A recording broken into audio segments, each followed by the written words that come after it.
Ladies and gentlemen, welcome into our Old Town Grill High School football game of the week. As tonight we get our first look at the 2017 Claiborne Bulldogs squad as they get ready to play host to out-of-state opponent in the Middlesboro Yellow Jackets. These two communities know each other very well. Both these teams are looking for their first victory of the 2017 season. Both teams are looking to snap a long losing streak. Who walks out the winner? Who gets the bragging rights? Stay tuned to find out. It's Middlesboro, it's Claiborne, it's our Old Town Grill High School game of the week, and it's next.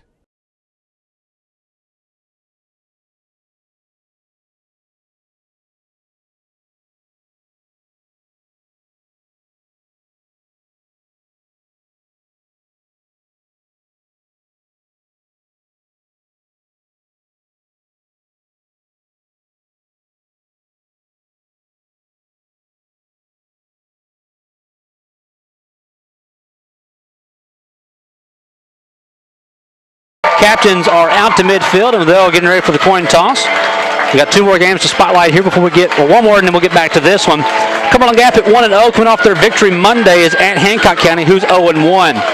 Cumberland Gap is 1-0 for the second straight season. Tonight the Panthers go for back-to-back wins for the first time since October of 2012. Hancock County is now 0-1 to start a season for the fifth straight year. Tonight is the only home game in the first four games of the season for the Indians. Cumberland Gap leads the series 3-1. Last year, Cumberland Gap won in their home opener 20-18. And that brings us back to tonight. And it's Middlesboro and Claiborne. Middlesboro gave up over 300 yards last week to Bell County in their loss.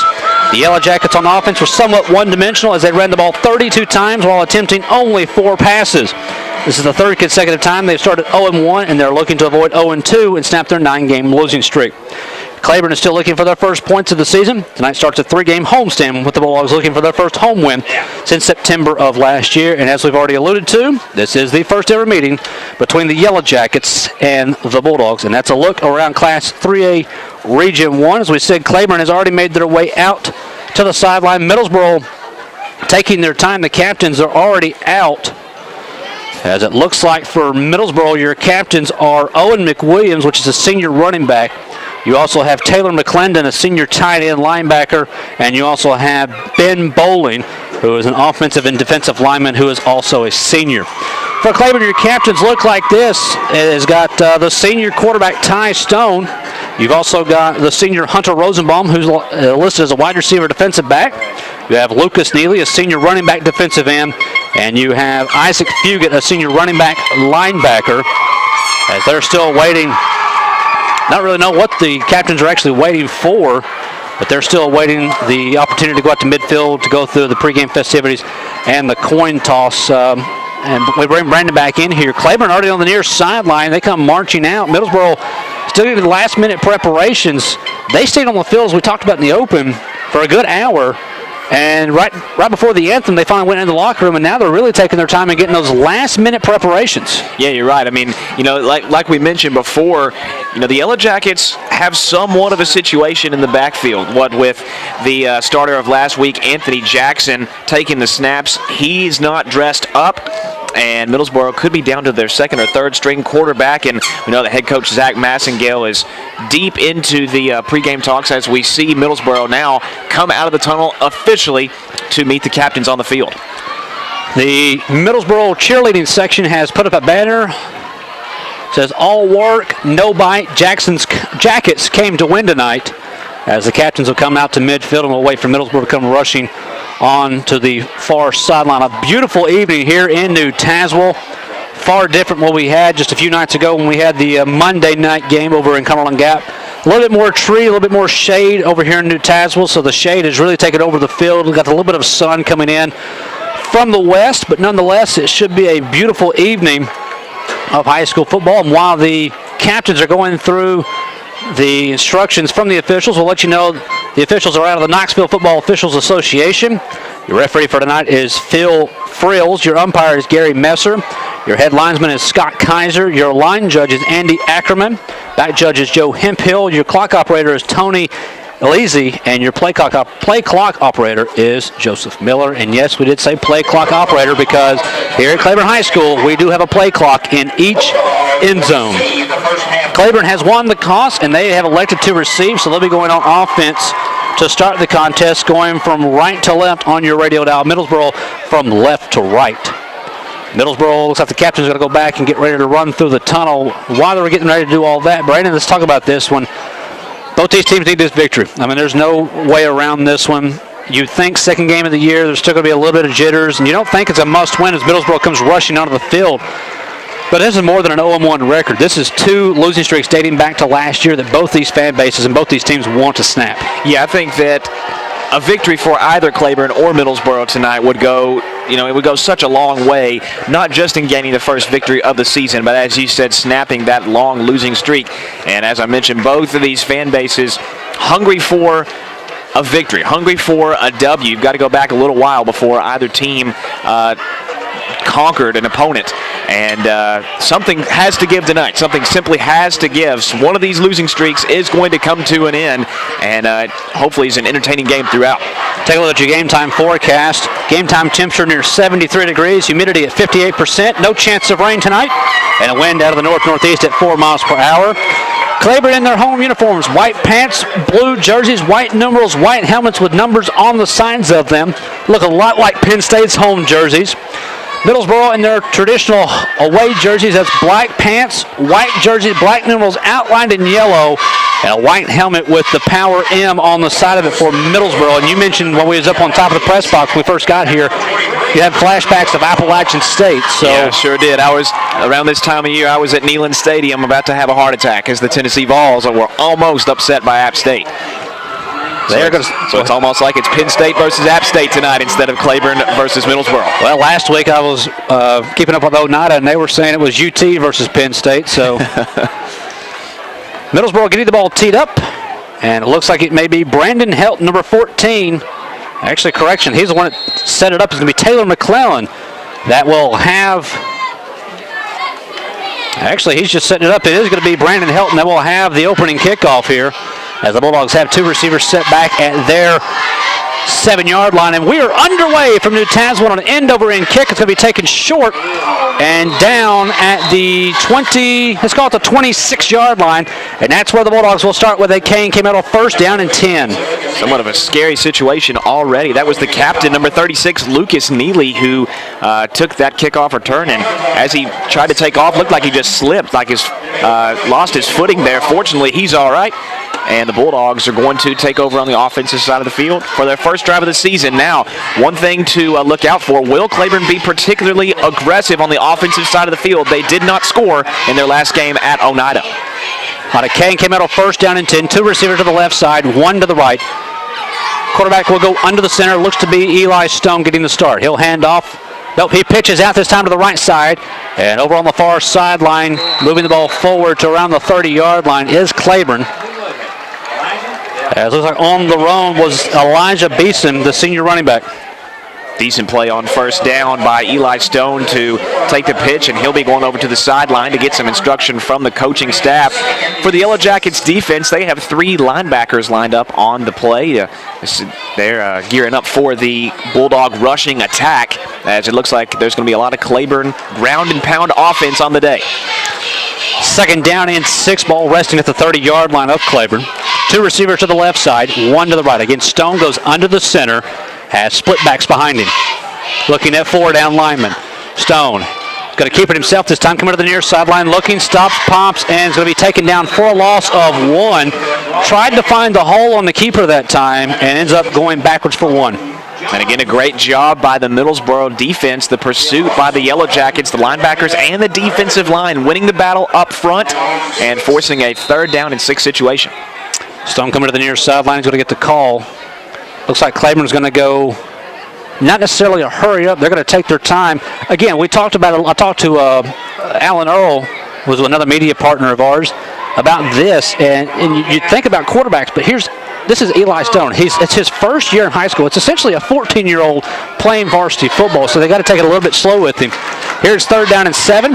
Going to hand off to he pitches out. This is Beeson to the 30, to the 35, to the 40. Beeson 45, 50. Beeson to the 40. Beeson to the 35, 30, to the 25, 20, 15, 10. Elijah Beeson has put Claiborne on the board in the end zone. Touchdown Claiborne, but we have a flag back at the 31-yard line. I believe we're going to get a block in the back here, Brandon. I think you're absolutely right. It's going to be a block in the back. nonetheless, on the play you mentioned. I see 2 flags, actually. There's one over here on the near sideline. Yes, there absolutely is. We'll see. Could be the same call by a different official. We'll see. Could also be a sideline warning over here. It very well could be. Let's get the indication here from our Knox County officials. Actually, they're going to talk this one over a little bit more. We got a block in the back against Middlesboro. Penalty is declined. Touchdown's good. Beeson, this time from 71 yards out. There's a sideline warning against Claiborne, but the touchdown will stand on a 71-yard run by Elijah Beeson after the pitch. And just like that, it took them 4 quarters and less than 2 minutes, but they're on the board. And Eli Stone, the freshman quarterback, trying to take it slow a little bit with the offense. And all you got to do is give it to the senior, the running back, Elijah Beeson. That run was all Beeson from the line of scrimmage, making several Yellow Jackets miss and waltzing into the end zone. What a play by the senior. So with 10-11 left to go here inside of the first quarter, Claiborne strikes. And the play clock is down to 7. Bulldogs are going to have to rush onto the field to try and get this PAT Grayson off. Howard is your attempt. Snap down. Howard's attempt is up. Howard's attempt is blocked right into the line. So the PAT is no good, but nevertheless, we'll take it to the break. Our new score, 10-11 left to go. It is Bulldogs 6. It's Yellow Jackets, nothing. Make K&K Metal Sales your only stop for all your residential and commercial metal building needs. For the past 23 years, K&K Metal Sales has covered the tri-state area with quality custom roofing and siding with many grades, gauges, and colors in stock. If you're looking for complete steel or wood building packages or steel or wood trusses, K&K Metal Sales can help with that, as well as heavy-duty custom carports. Great folks and great prices. Stop by K&K Metal Sales located at 6986 Cumberland Gap Parkway or call 423-869-4261. It's the Old Town Grill. The Old Town Grill is a special place where you bring more than family, more than friends. Bring a hearty appetite, because at the Old Town Grill, you'll never walk away hungry. A delicious change from the ordinary. The perfect place to bring the entire family. The best food and plenty of it. Join the fun and treat your appetite to something special. It's the OTG. The OTG is the place to be. Claiborne strikes first on their opening drive, goes 3 plays, 74 yards, 1:49 off the clock. And the Bulldogs are up 6-0. And you couldn't have scripted it any better right there. For the freshman quarterback, he gets confidence. For Middlesboro, or for Claiborne as well. First touchdown on the board, they've got a lot of confidence. Yeah, absolutely. The first play was a stuffed run. Second play was a stuffed run. Third run was all the way to the house. And on the PAT, a miscommunication by the Claiborne special teams. We'll see if the Bulldogs can clean that up as the game flows along. Howard will have the kickoff here for Claiborne. It's a nice end-over-end kick that'll be taken at the 11-yard line to the 15. To the 20, to the near sideline, and going down about the 23-yard line. On the return is Isaiah Williams, the junior.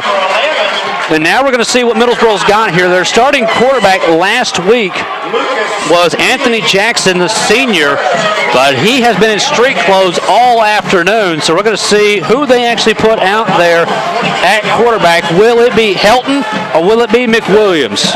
And it looks like it's going to be the senior Helton.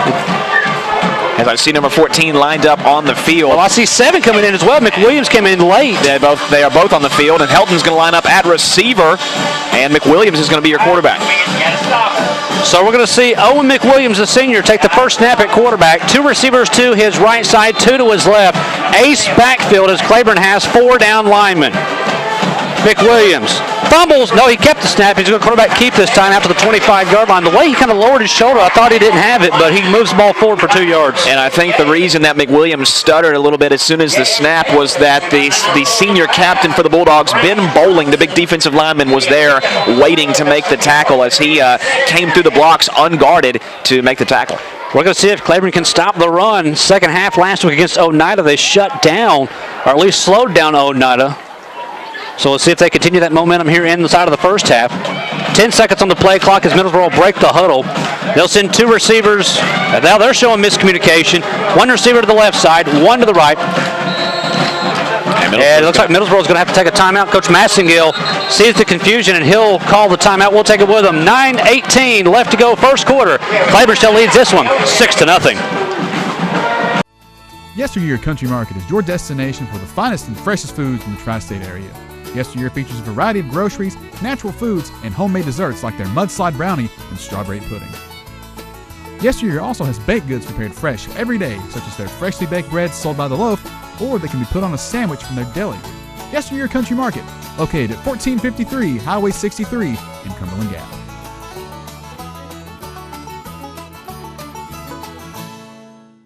Make K&K Metal Sales your only stop for all your residential and commercial metal building needs. For the past 23 years, K&K Metal Sales has covered the tri-state area with quality custom roofing and siding with many grades, gauges, and colors in stock. If you're looking for complete steel or wood building packages or steel or wood trusses, K&K Metal Sales can help with that, as well as heavy-duty custom carports. Great folks and great prices. Stop by K&K Metal Sales located at 6986 Cumberland Gap Parkway or call 423-869-4261.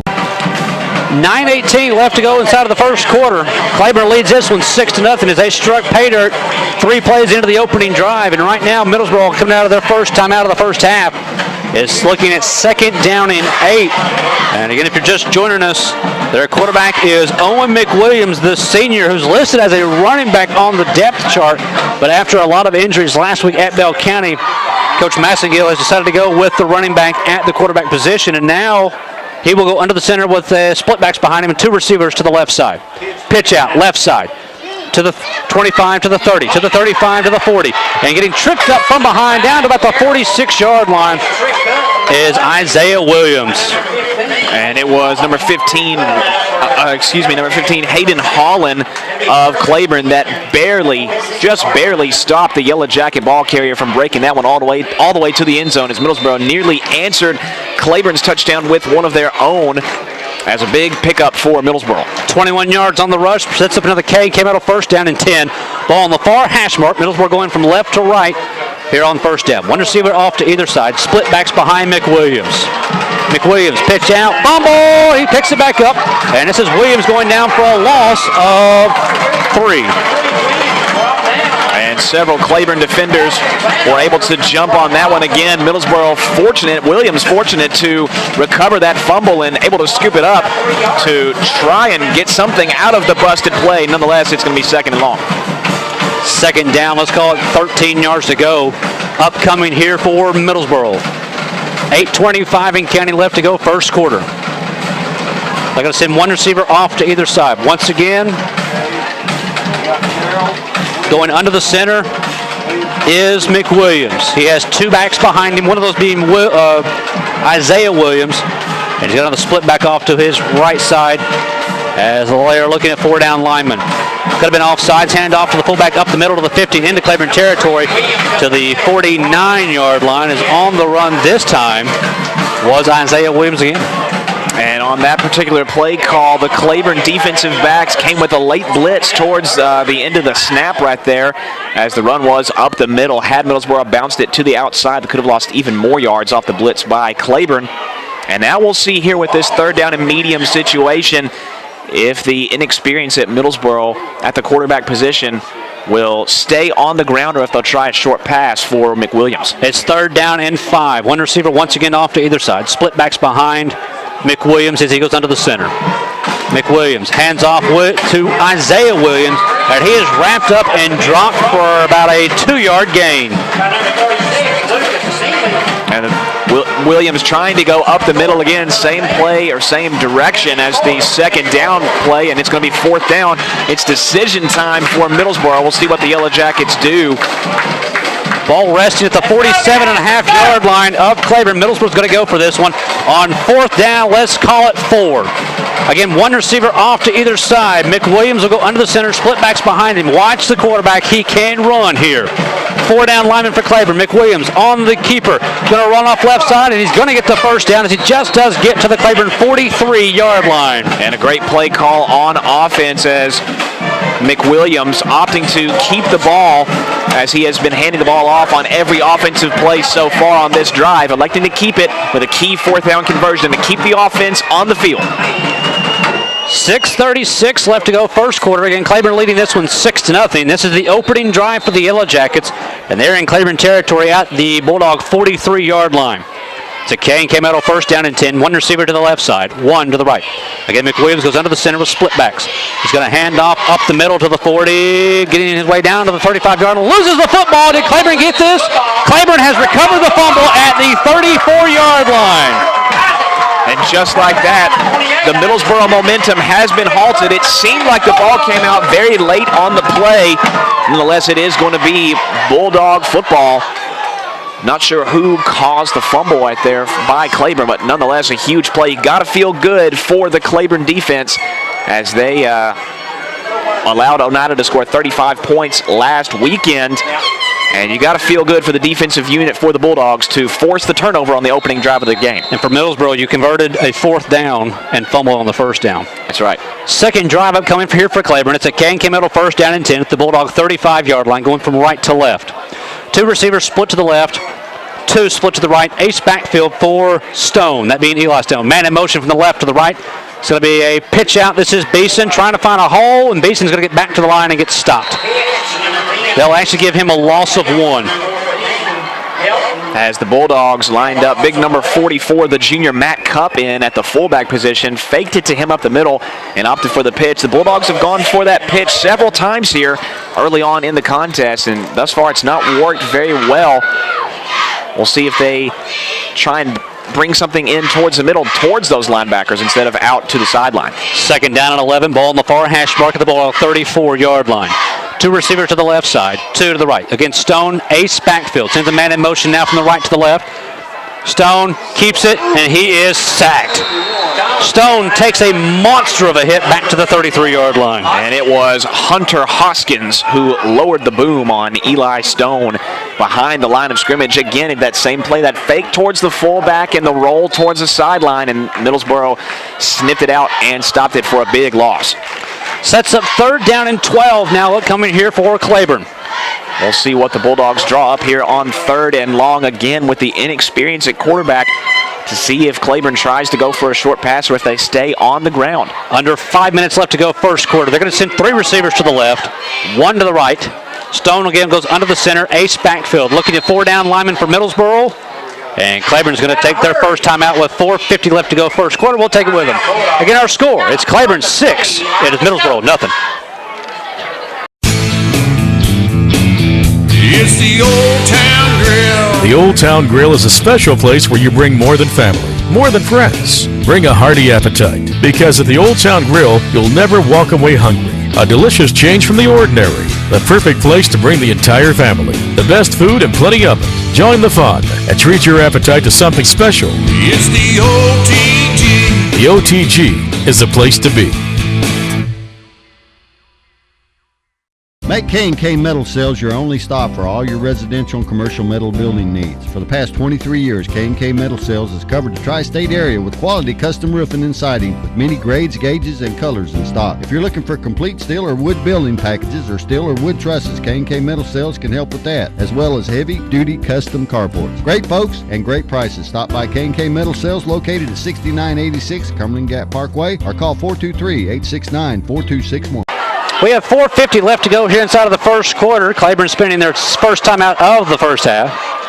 They're looking at third down and 12 as the home side cheerleaders are throwing out some giveaways. Middlesboro crowd has traveled very well for the short distance they had to come. They have brought the house, it looks like. They got quite a good crowd over there. They brought the cheerleaders. They brought the marching band with them. They love short trips like this. Absolutely. Third down and 12 out of the timeout. Three receivers left side, one to the right. Against Stone under the center.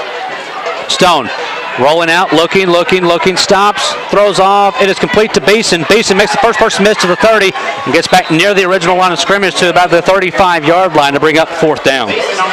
A small pickup there on third down. I think if Stone would have fired off the ball to Beeson a little bit earlier, Beeson would have had a little bit more room to work with.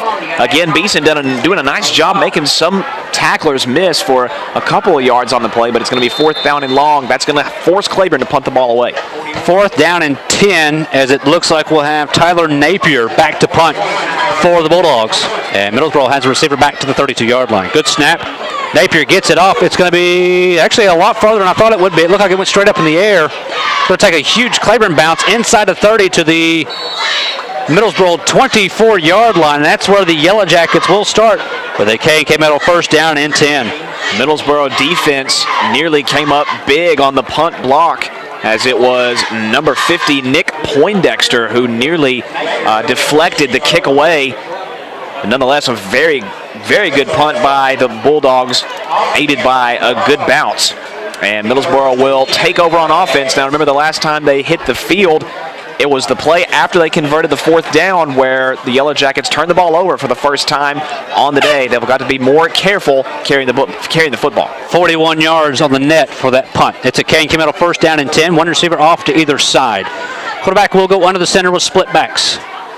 That'll be a handoff, and I believe this is Isaiah Williams being wrapped up in the backfield. Look at they'll give him forward progress to about the 23, so it'll still be a loss of 1. And again, that run play stuffed from the outset by the Claiborne defensive line, sensing what was coming from the Yellow Jackets offense. Middlesboro's going to have to shake things up here on the offensive play calling. We knew coming in by looking at the stats from last week, these two teams were going to run the ball heavy, and so far they've done just that. They sure have.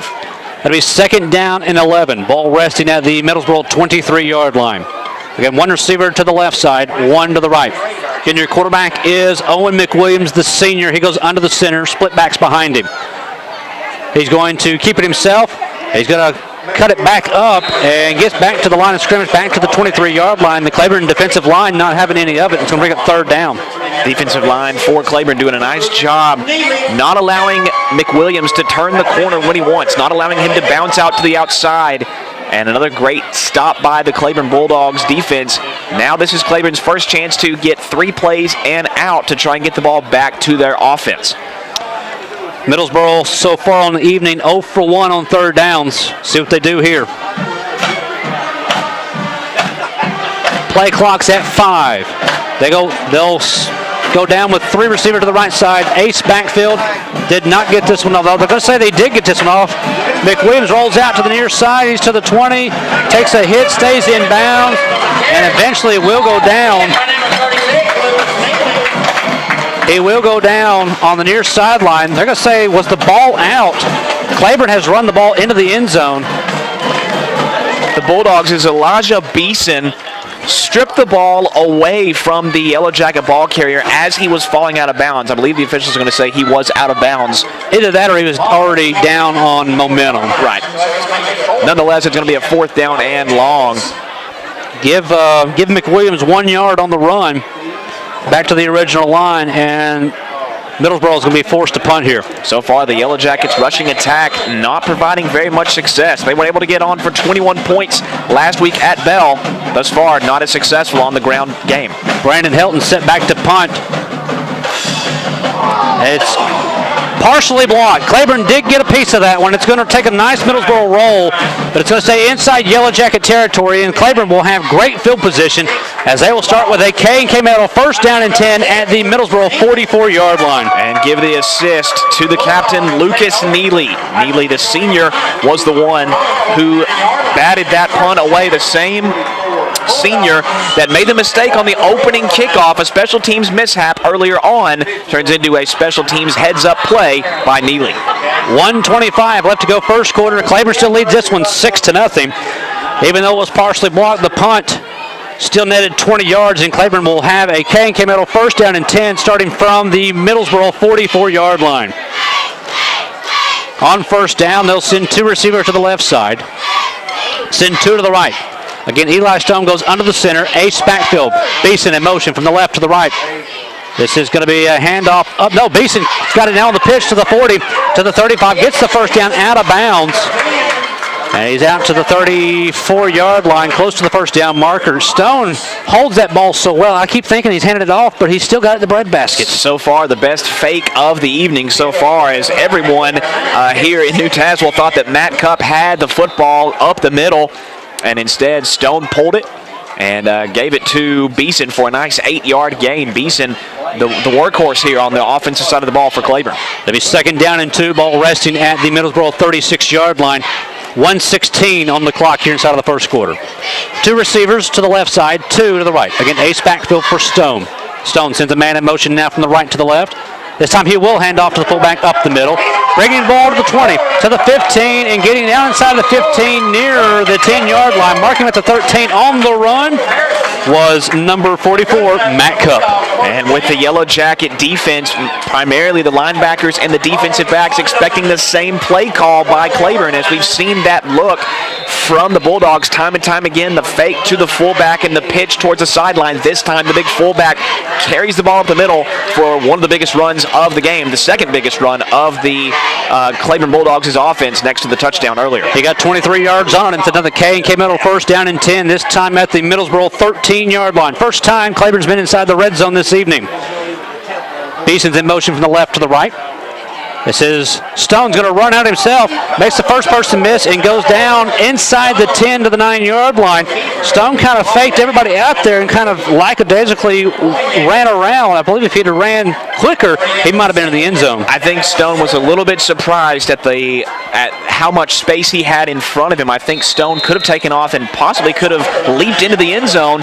And it's gonna be a 3-yard gain there for Claiborne, but Stone looking to throw the ball, particularly on that possession, could have taken off on that occasion. Approaching 10 seconds left to go, first quarter. It's second down. Let's call it 6 yards to go. 2 receivers to the right side, 1 to the left. This clock is going to expire, and we're going to be done with the first quarter of action. We've played 1 here at Bulldog Field. We'll switch sides of the field. Our score, it is Claiborne 6. It is Middlesboro 0.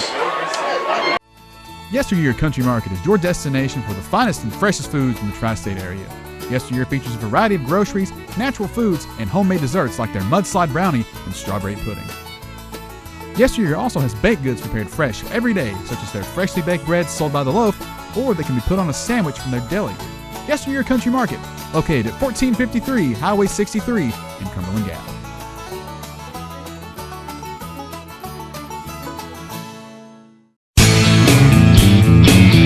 It's the Old Town Grill. The Old Town Grill is a special place where you bring more than family, more than friends. Bring a hearty appetite, because at the Old Town Grill, you'll never walk away hungry. A delicious change from the ordinary. The perfect place to bring the entire family. The best food and plenty of it. Join the fun and treat your appetite to something special. It's the OTG. The OTG is the place to be.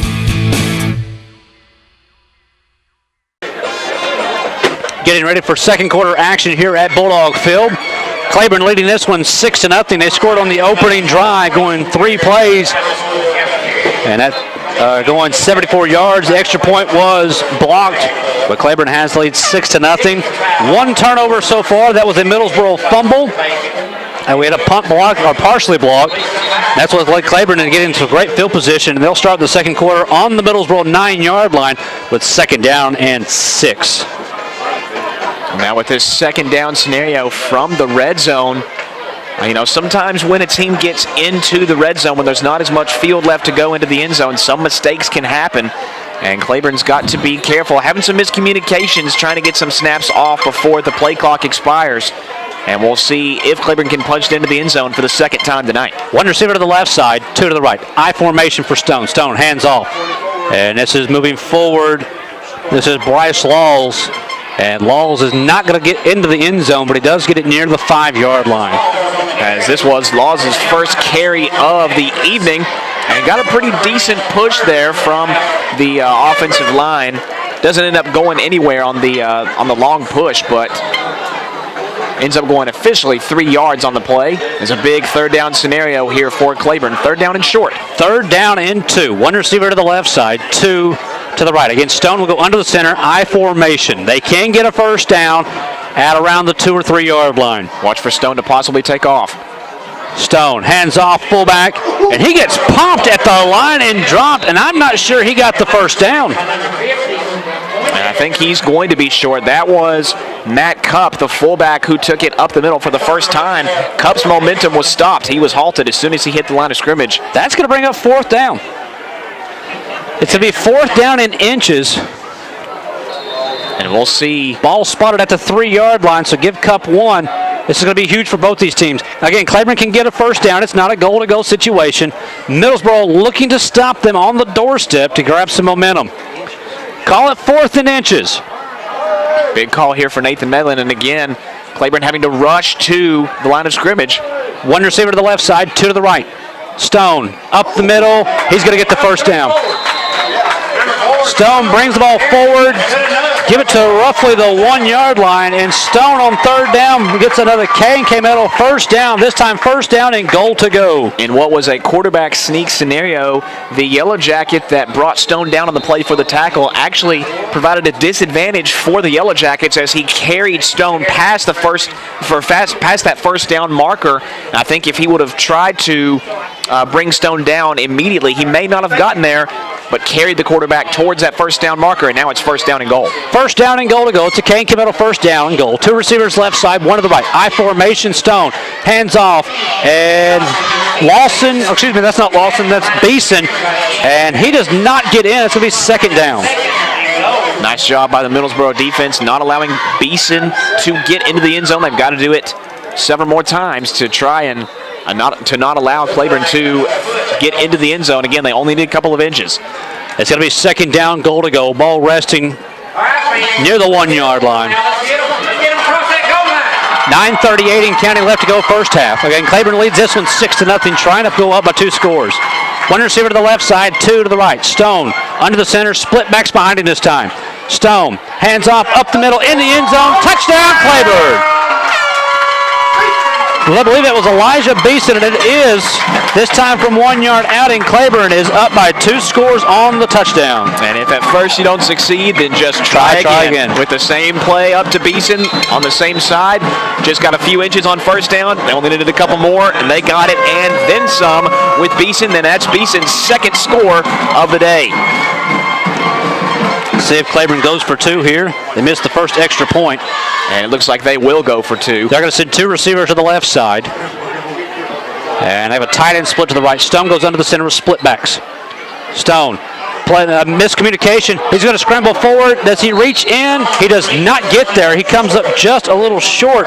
But nevertheless, that brings us to a timeout on the field. We'll take it with them. Our new score with 9:23 left to go is Claiborne 12. It is Middlesboro 0. Make K&K Metal Sales your only stop for all your residential and commercial metal building needs. For the past 23 years, K&K Metal Sales has covered the tri-state area with quality custom roofing and siding with many grades, gauges, and colors in stock. If you're looking for complete steel or wood building packages or steel or wood trusses, K&K Metal Sales can help with that, as well as heavy-duty custom carports. Great folks and great prices. Stop by K&K Metal Sales located at 6986 Cumberland Gap Parkway or call 423-869-4261. Yesteryear Country Market is your destination for the finest and freshest foods in the tri-state area. Yesteryear features a variety of groceries, natural foods, and homemade desserts like their mudslide brownie and strawberry pudding. Yesteryear also has baked goods prepared fresh every day, such as their freshly baked breads sold by the loaf, or they can be put on a sandwich from their deli. Yesteryear Country Market, located at 1453 Highway 63 in Cumberland Gap.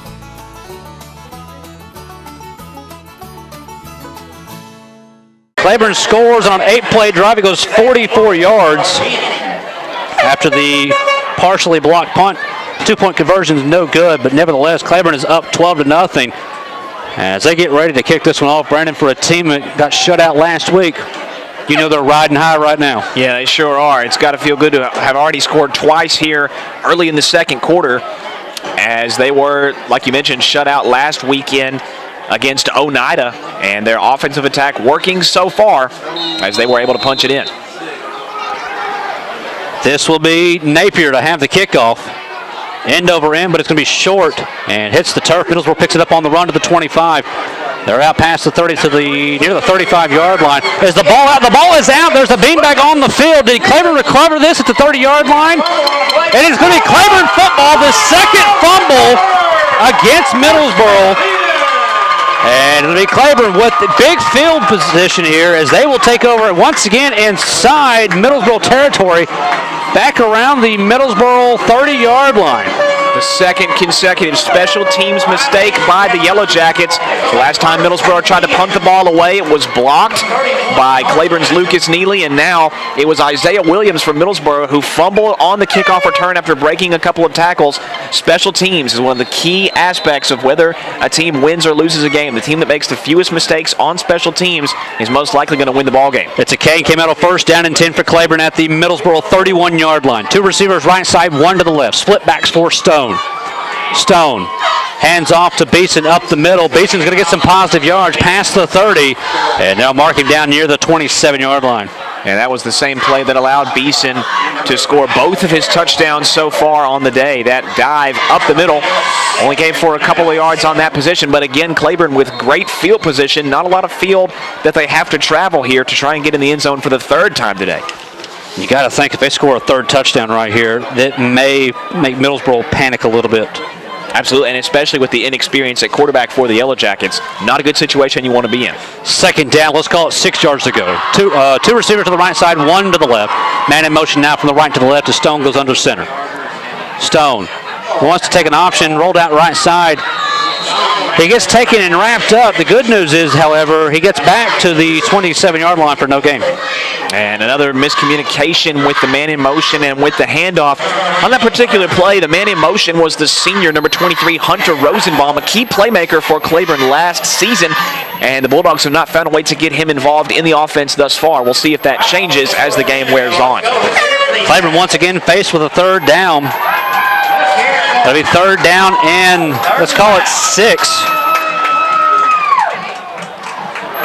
They are 1 for 3 on third down so far here this evening. And the Bulldogs are not going to get this snap off in time. Forced to call another timeout. Claiborne's going to take their second. We'll take it with them. 7:45 left to go first half. It's Bulldogs 12. It's Middlesboro 0. It's the Old Town Grill. The Old Town Grill is a special place where you bring more than family, more than friends. Bring a hearty appetite, because at the Old Town Grill, you'll never walk away hungry. A delicious change from the ordinary. The perfect place to bring the entire family. The best food and plenty of it. Join the fun and treat your appetite to something special. It's the OTG. The OTG is the place to be. Make K&K Metal Sales your only stop for all your residential and commercial metal building needs. For the past 23 years, K&K Metal Sales has covered the tri-state area with quality custom roofing and siding with many grades, gauges, and colors in stock. If you're looking for complete steel or wood building packages or steel or wood trusses, K&K Metal Sales can help with that, as well as heavy-duty custom carports. Great folks and great prices. Stop by K&K Metal Sales located at 6986 Cumberland Gap Parkway or call 423-869-4261. We have 7:45 left to go here inside of the first half. Bulldogs leading this one 12-0. Trying to capitalize off another Middlesboro miscue. Their second turnover off the last kickoff. 2 fumbles, one on offense, one on the special teams, and the partially blocked punt. Realistically, that's been the whole difference here for Middlesboro. Yeah, you look at 3 key mistakes by the Middlesboro Yellow Jackets and a possible third touchdown on the day for the Claiborne Bulldogs. And, turnovers and special team mistakes, those are key, as this is a crucial third down for Claiborne. Third down and 6. 2 receivers right side, 1 to the left. Now man in motion from the right to the left as Stone has split backs behind him. Stone pitches out to the right side. And this is Laws trying to find a hole and does not get there. And we got a flag for a late hit. Middlesboro had a person come in late that looked to have been number 60, Colton Jones. And I believe it's going to be a personal foul, and the Yellow Jackets are going to bail the Bulldogs out with 15 extra yards and an automatic first down. And a costly penalty by Middlesboro there. It was number 21, the senior Taylor McClelland, who made the initial stop on the ball carrier, Bryce Laws, which would have forced a fourth down, and instead it's going to be a first down for Claiborne. Bulldogs knocking on the door yet again with their second trip to the red zone. So the 15-yard penalty gives Claiborne a K&K Metal first down and 10 at the Middlesboro 14-yard line. Ball in the near hash mark. Claiborne again going from left to right. 2 receivers to the left side, 1 to the right. Again, split backs behind Stone as he goes under the center. Look for a handoff to Beeson up the middle here. Stone is actually going to hand off to Laws up the middle. 1 person to break, and the ball is out. It's in the end zone. I believe Middlesboro has, no, it's still actually out. I thought Middlesboro had it. It's going to be a touchback. Middlesboro has the ball in the end zone, and the Yellow Jackets, they avoid the sting of the Bulldogs. They recover the ball in the end zone, and they'll bring it out to the 20. Claiborne did everything right except finish the play. The handoff that went up the middle to the ball carrier, which was Bryce Laws for the second play in a row. Had a huge hole in the offensive line to run through, and just as he was about to cross the end zone, a terrific play by the Middlesboro defender to wrestle the ball away from Laws, and then it was a huge dog pile in the end zone. Several players were scrambling for the ball, and it looked like the ball almost even skipped out of the end zone. I thought Middlesboro had it in the middle part, and then you're right. It kept going and going. It was like, okay, eventually they're going to run into a goalpost if somebody doesn't catch this. So nevertheless, it's a Kane came out of first down and 10 for the Yellow Jackets. Ball at their 20-yard line. Two receivers to the right side. Again, their quarterback is Owen McWilliams. He has split backs behind him. McWilliams rolls off right side. He puts the ball on the ground, and I believe he's going to recover it once again right before he takes a hit. He's going to potentially lose a yard. I don't know if you saw him that time. McWilliams is a running back by trade, but when he went out, he was holding it like a loaf of bread, and as soon as he got out of the outside, he just dropped it. He was holding the ball like a quarterback who was in the option attack, and it caused him to just really drop the ball with no defenders around him. Luckily to fall onto it, realizing his mistake as soon as he made it.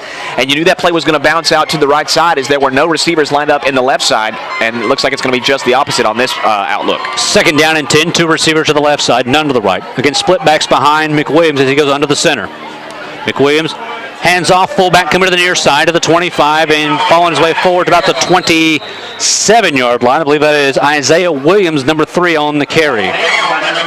And yes, it was Williams, and it didn't look like the ball carrier really knew that he was going to be getting the football. It looked like McWilliams was going to keep the ball yet again going the other way, and ended up being a pretty decent gain for Middlesboro. It's supposed to have been a misdirection. It's just that Williams ended up going with the actual blockers. So now it's third down and 3. Ball in the middle of the field at the Middlesboro 27-yard line. Under 6 minutes left to go here inside of the first half. Claiborne leads this one 12-0. Two receivers right side as McWilliams takes the snap, hands off fullback, and Claiborne's going to have this one stopped, I believe. It's going to be very close. It's going to be close. Spot. And both line judges have come out to the 30-yard line. I believe they're going to give. They're going to say the ball is out, and Claiborne has got this. I noticed another turnover. I noticed towards the end of the play, a Bulldog defensive lineman popped up with the football in hand, showing it to the officials, and it looks like it's been ruled as yet another turnover for Middlesboro on a play that could have been a first down for Middlesboro, could have been a fourth down in inches. Instead, it's going to be a first down the other way. Turnovers, and Claiborne will now start at their at the Middlesboro 30-yard line with 5:42 left to go here inside of the first half. Again, this is, I think, the third consecutive drive where Claiborne has started well into Middlesboro territory. On a K, came out of first down and 10, one receiver to the left side, two to the right. I formation for Stone. Beeson is the deep back. And Beeson will get it. Off to the left side, he's to the 25. Center steps to the 20, back to the middle of the field to the 15. Spin move to the 10 to the 5. Did he dive into the end zone? They're going to say he did not get into the end zone. They're going to say he is down at the 4-yard line. Big run by Beeson, gave him 26. And what a run by Beeson, making a nice cut at the line of scrimmage, making the defender miss in the backfield, and a spin move as he crossed the first down marker, and he dived towards the end zone just short of it, but nonetheless put the Bulldogs in terrific position to score. And you can see Eli Stone fired up on the sideline, getting the fans into this one, trying to punch it in for the third time. Give Beeson 27. The ball is at the 3 for a K. Came out of first down, goal to go. I formation, two receivers right side, one to the left. Stone. It's going to get sacked. No, he handed that ball off to the fullback. Touchdown, Claiborne.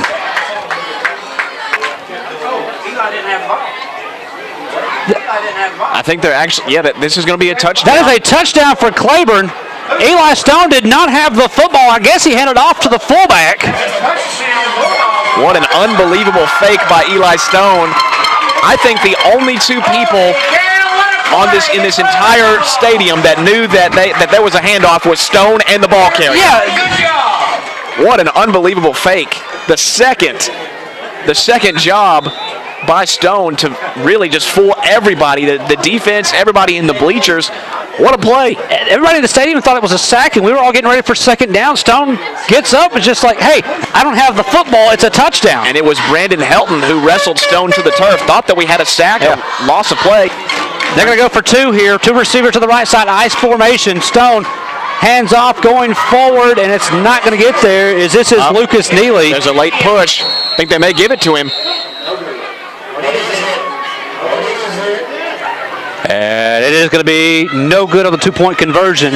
Nevertheless, 5:11 left to go. First half. We'll take this timeout, telling you our new score. That is Claiborne 18. It is Middlesboro nothing.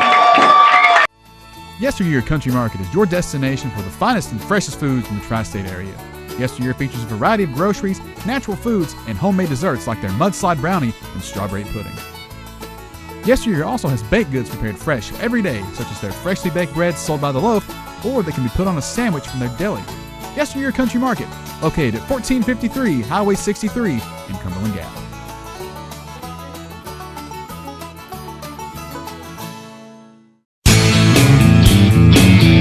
It's the Old Town Grill. The Old Town Grill is a special place where you bring more than family, more than friends. Bring a hearty appetite, because at the Old Town Grill, you'll never walk away hungry. A delicious change from the ordinary. The perfect place to bring the entire family. The best food and plenty of it. Join the fun and treat your appetite to something special. It's the OTG. The OTG is the place to be.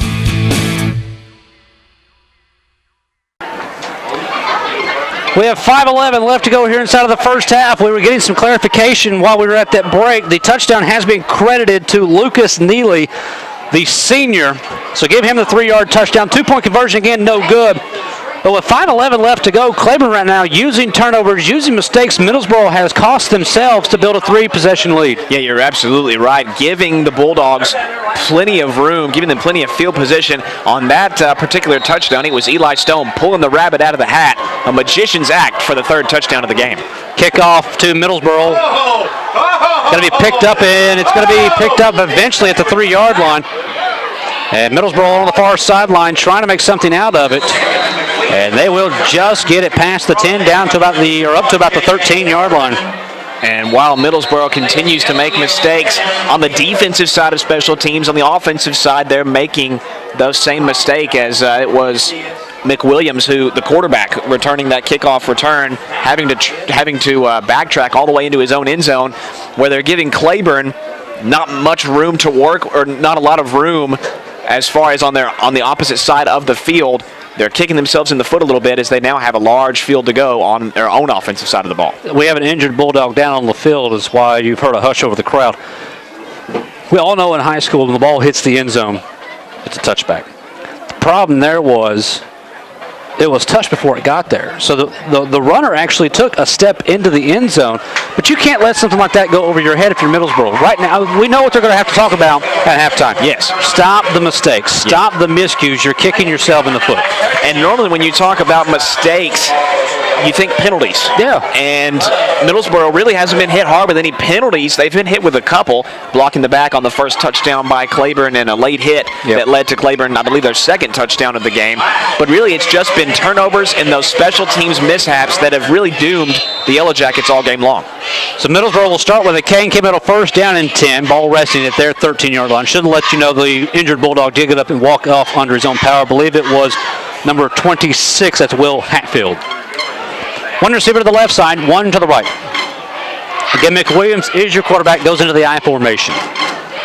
McWilliams, hands off fullback, coming to the near far side, and bringing the ball forward to the 18-yard line. And the Yellow Jackets taking a page out of the Claiborne playbook, doing the fullback dive up the middle, and it worked pretty big gain that there for Claiborne. It's going to be 2nd down and short. I believe that was Williams that had the carry to bring up 2nd down and 5 as the ball now rests at the 18-yard line. 2nd down and 5. One receiver off to either side. Again, I formation. Make that split backs now behind McWilliams. He's going to hand off, and Middlesboro running the far side. Bring the ball forward across the 20 to about the 21-yard line. Give it 3. And that will be Corey Harrison.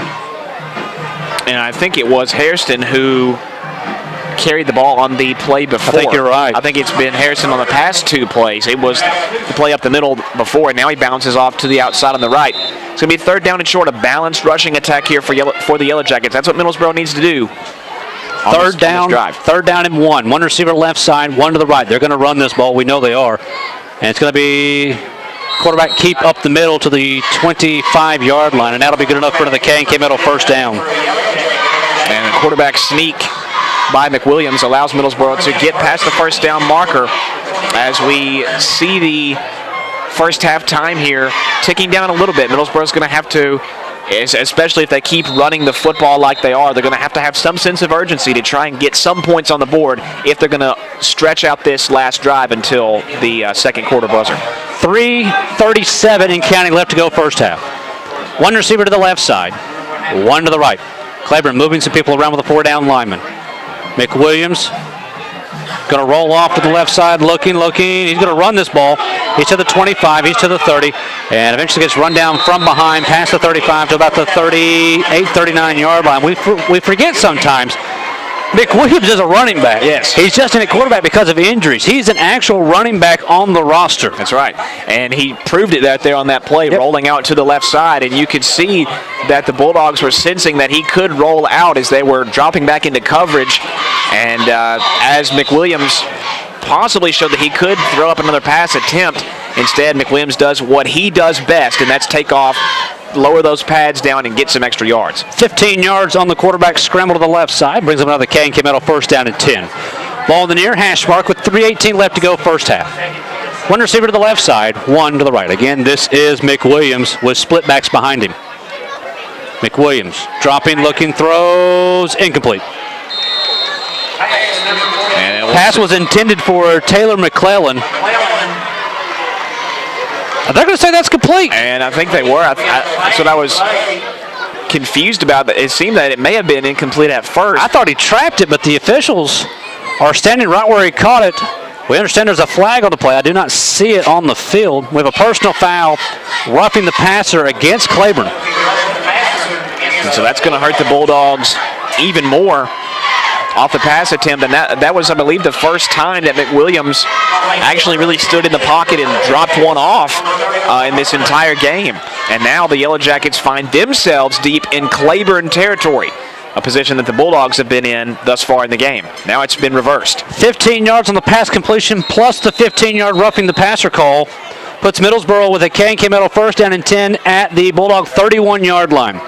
Two receivers to the right side. This is McWilliams rolling off right side. It's going to be a hold as he throws it off. And the question is, was the pass complete? There's a flag in the backfield for a holding. There's a flag in the line where the linebackers stand. So we got two penalties on this play. Well, we know one's a hold. One is the hold on number 56, Nathan Huguet of Middlesboro, as he was holding Neely of the Bulldogs. I kind of wonder if there's two holds. And there could be. We're going to get the indication. Oh, we have an illegal receiver downfield. That penalty is declined. We have a holding against Middlesboro. That'll be a 10-yard penalty. And I'll bring up first down and 20, excuse me. And when Middlesboro, they've spent this entire first half really plaguing themselves with their turnovers, and when they're not turning the ball over, they're committing these penalties. And that's going to back Middlesboro all the way up around midfield, as it seems looks like they're going farther than 10 yards. So go to the 47. It's 10 yards from the spot of the foul. So realistically, that was a 16-yard penalty. There you go. And it's going to be first down and 26 yards here for Middlesboro. It's another K&K Middle first down, this time first and 26. Under 3 minutes left to go first half. And look for McWilliams, maybe not on first down, but here on this set of downs, he's going to have to fire one off eventually. Two receivers to the right side, one to the left. And I believe we're going to get false start against Middlesboro here. And that's exactly what the call is going to be. Dead ball, false start against Middlesboro, so back them up another 5. As it was the right side of the offensive line of the Yellow Jackets that moved before the snap. It's going to be, it makes a first down and very long, a first down and even longer. First down and 31 upcoming. Middlesboro will have the ball now at their own 48-yard line. The first down marker is the Claiborne 21. Long way to go for the Yellow Jackets. So first down in a while here for Middlesboro. It's another K&K Middle first down. First down in New Tazewell. Two receivers to the right side. Make that three receivers to the right side. Ace backfield for McWilliams. McWilliams going to roll off to the right side. Looking, throws off. Incomplete. Incomplete as he tried to get it into the hands Looks like Michael Carroll, number 5, and that'll bring up second down. And on the pass earlier in the drive that was intended for Taylor McClellan, that pass was a little bit too low on the slant pattern. And this time to Michael Carroll out on the wheel. That one was a little bit too high. And it's going to be second down and very long. 2:58 still left to go. I don't know if the clock actually ran on that play. Nevertheless, it'll be second down. And Middlesboro is going to take a timeout. We'll take this one with them. 2:58 left to go. Our score, it's the Bulldogs 18. It's Middlesboro nothing.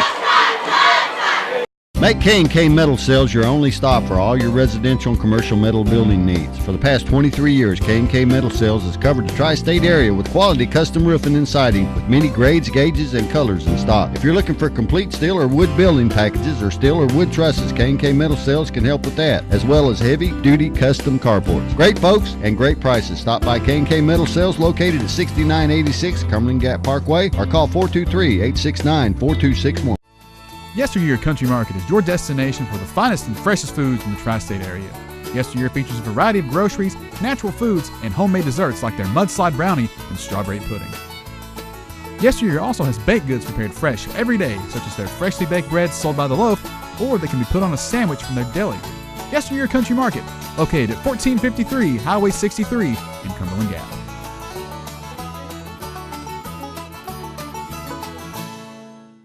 We have under 3 minutes, 2:58 to be exact, left to go here inside of the first half. Claiborne leads this one 18-0. Middlesboro calling their second timeout of the first half. Out of the timeout, they'll be set with second down. And without doing the math, we'll just read the scoreboard. Second down and 32. I'll let you know. Yeah.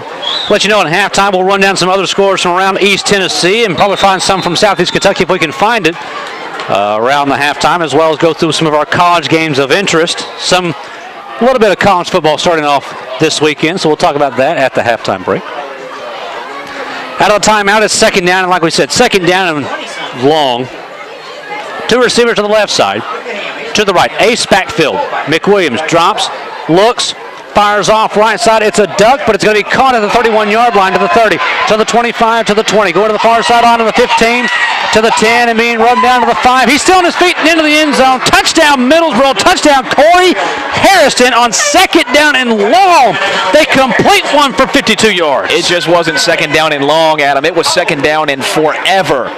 And Middlesboro somehow found a way to get it into the end zone on basically just a desperation heave for Corey Hairston that was underthrown by McWilliams. Hairston was able to run back to the football and break what seemed like about 10 or 12 tackles. It wasn't that much, but was able to break several tackles on the play to head into the end zone for the first time on basically a miracle touchdown for the Yellow Jackets. What a play. That score comes with 2:44 left to go, and the Yellow Jackets will set for the extra point. Snap is down. The extra point attempt is up. The kick is good.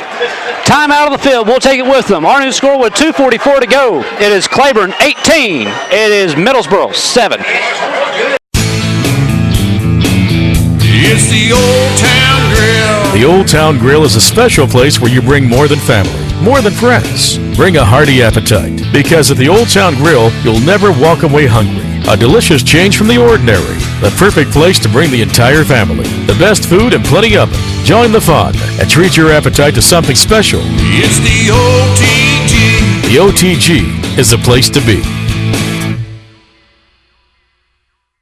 Make K&K Metal Sales your only stop for all your residential and commercial metal building needs. For the past 23 years, K&K Metal Sales has covered the tri-state area with quality custom roofing and siding with many grades, gauges, and colors in stock. If you're looking for complete steel or wood building packages or steel or wood trusses, K&K Metal Sales can help with that, as well as heavy-duty custom carports. Great folks and great prices. Stop by K&K Metal Sales located at 6986 Cumberland Gap Parkway or call 423-869-4261. Middlesboro scores with 2:44 left to go here inside of the first half. That drive going 7 plays, 87 yards. Whew. And roughly 2.5 minutes off the clock on that drive. And now Claiborne, they've got an opportunity here. They only have 1 timeout remaining, but they still have 2:44 left to go. And you got to think they'll want to try to get something on the board as Middlesboro is scheduled to get the ball first in the second half. Right. And, you know, alluding back to that touchdown by Middlesboro just a few moments ago, it was the defense.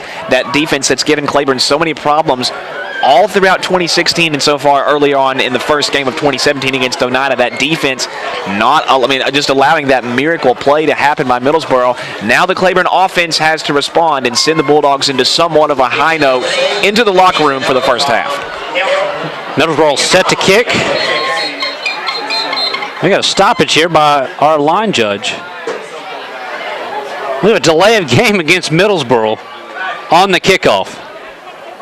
And even off of a touchdown by Middlesboro, the Yellow Jackets have still found a way to make a mistake in that delay of game on the kickoff. And that's going to most likely give the Bulldogs better field position than they initially intended. And again, just mistakes that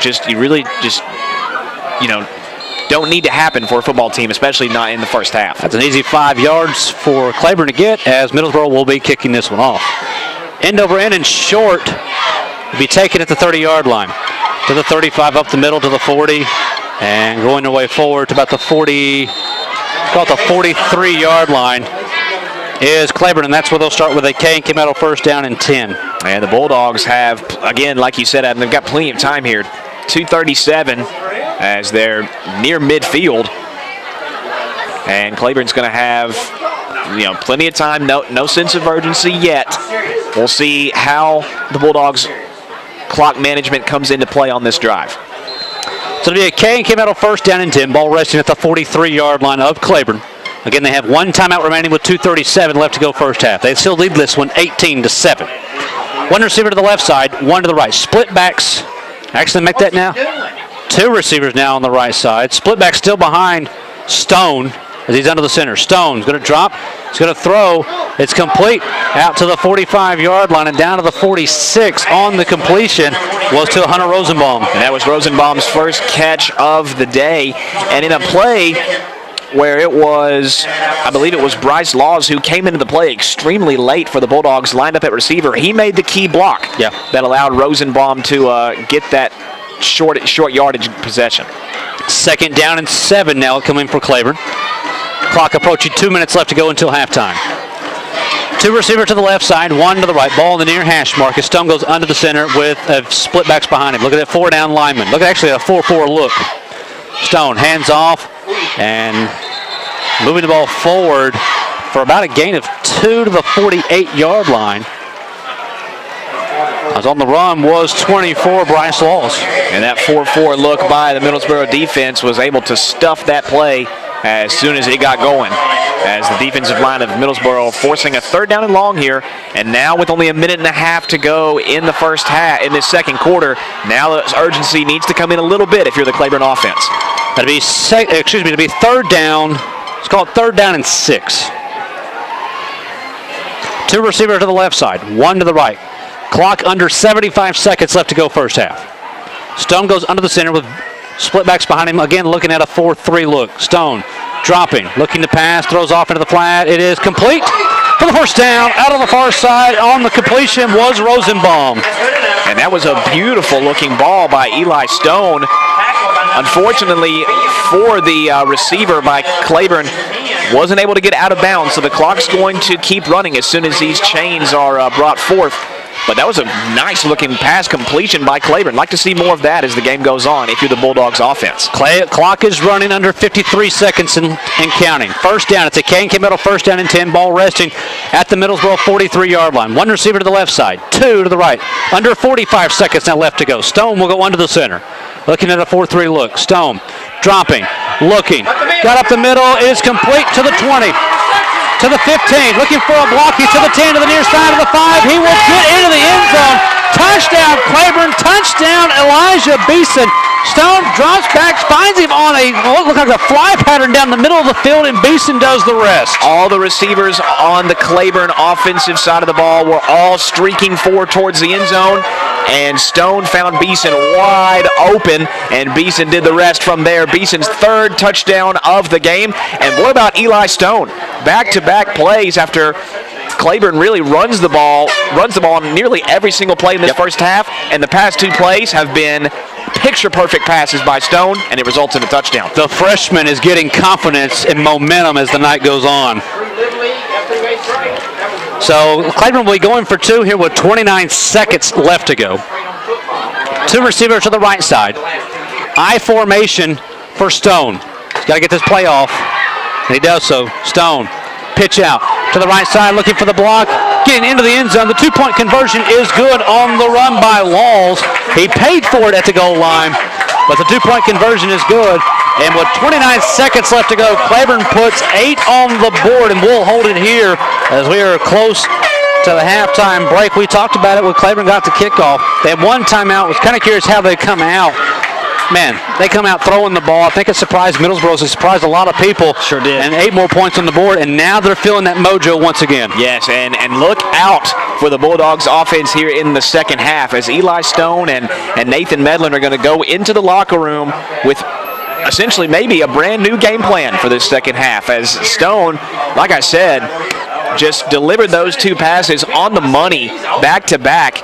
And when the Bulldogs had about 60 yards to go when that drive started to get into the end zone, they got there in quick fashion, got there just when they needed to, didn't even have to burn that timeout.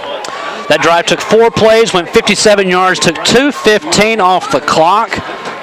They put 8 on the board, and now Claiborne leads this one without a score of 26-7.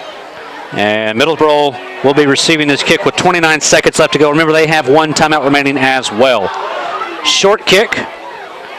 Going to be picked up and is so at the 20, to the 25, to the far side, to the 30, to the 35, to the 40, to the 45, coming to the near side of the 50. One person left to beat to the 40, and he's finally taken down by, looks like the kicker, inside Claiborne territory near the 33-yard line. It was Hayden Holland who made the stop on Isaiah Williams. A sudden burst of life by Middlesboro.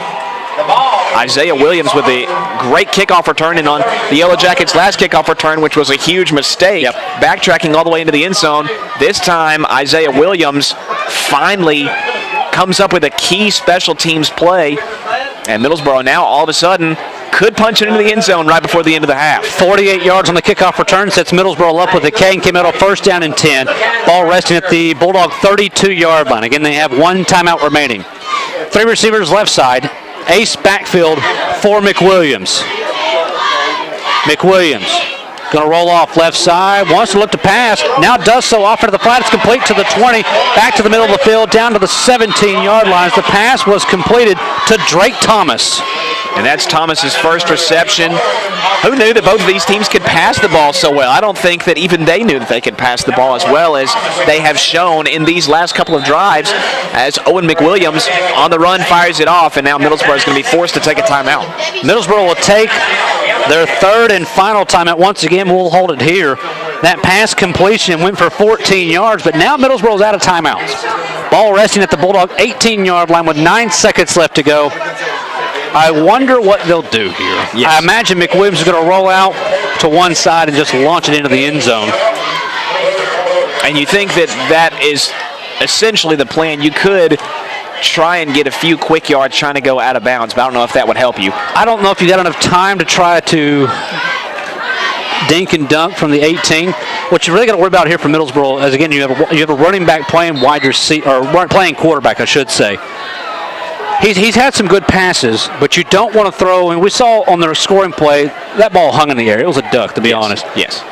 If Claiborne can capitalize on something like that, they could return it, and you're talking about completely reversing everything going into the break. Yes, and for the Bulldog defense, you've got to be aware that this is most likely going to be a heave towards the end zone, and those linebackers and those defensive backs are going to have to drop back into coverage and expect that passing play. Takane came out of first down and 10 from the 18.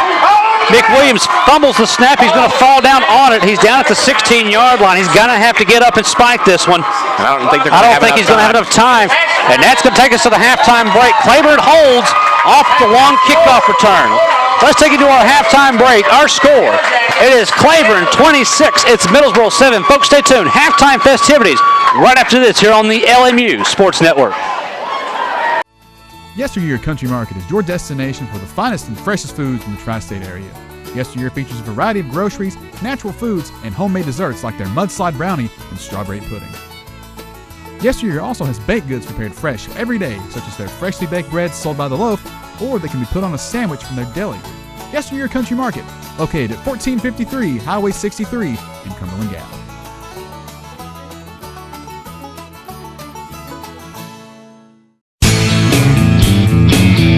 It's the old town Grill. The Old Town Grill is a special place where you bring more than family, more than friends. Bring a hearty appetite, because at the Old Town Grill, you'll never walk away hungry. A delicious change from the ordinary. The perfect place to bring the entire family. The best food and plenty of it. Join the fun and treat your appetite to something special. It's the OTG. The OTG is the place to be.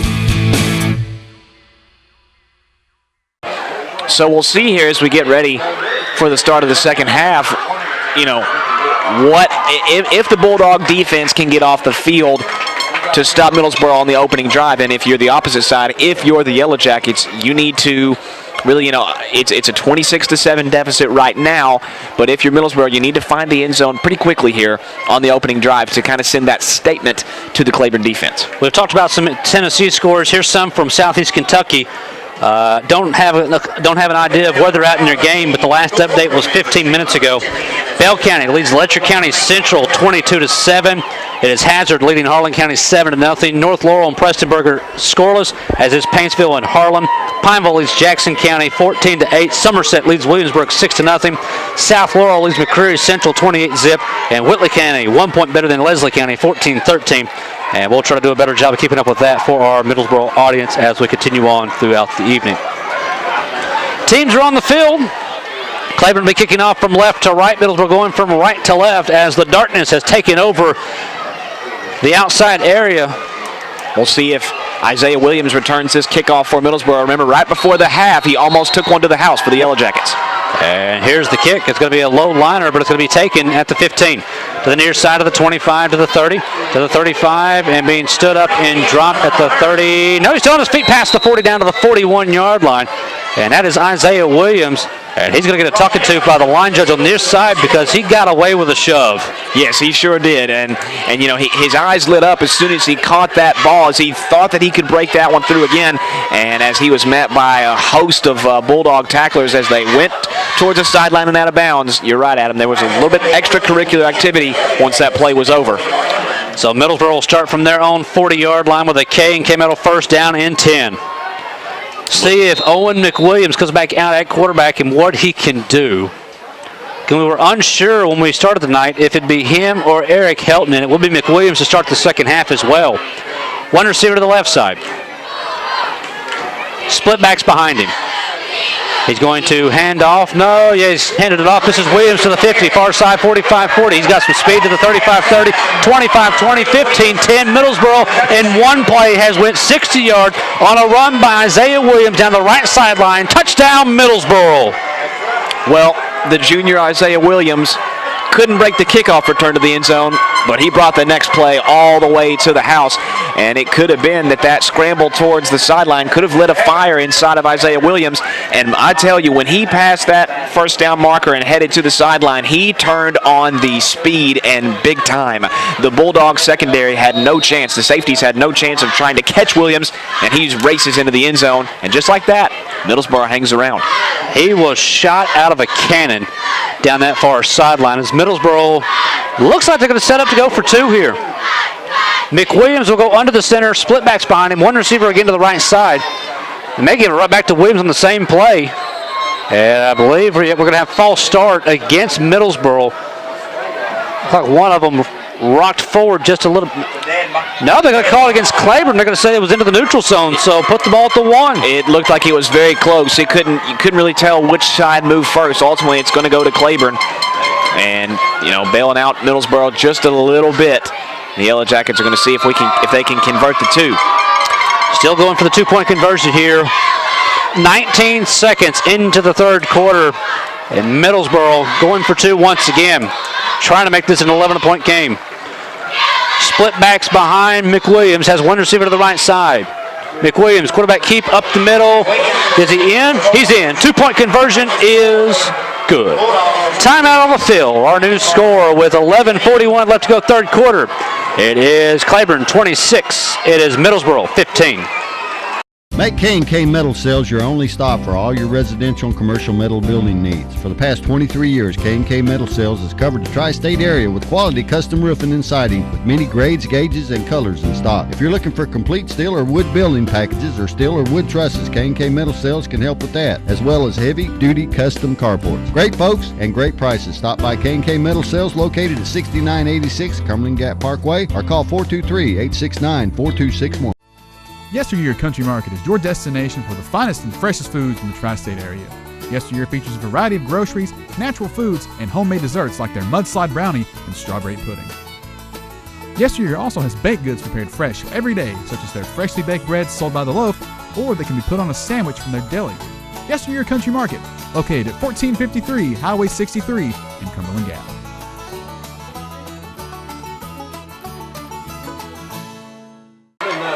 $11:41 left to go here inside of the third quarter.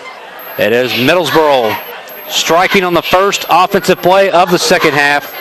19 seconds on the drive, one play. It was a 60-yard run by Isaiah Williams, and Middlesboro, just like that, is back to within 11, trailing 26-15.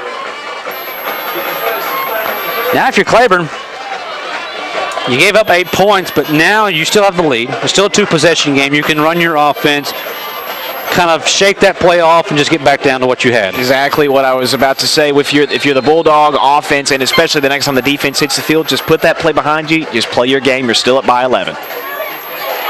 This one's kicked off and will be taken at the 15-yard line.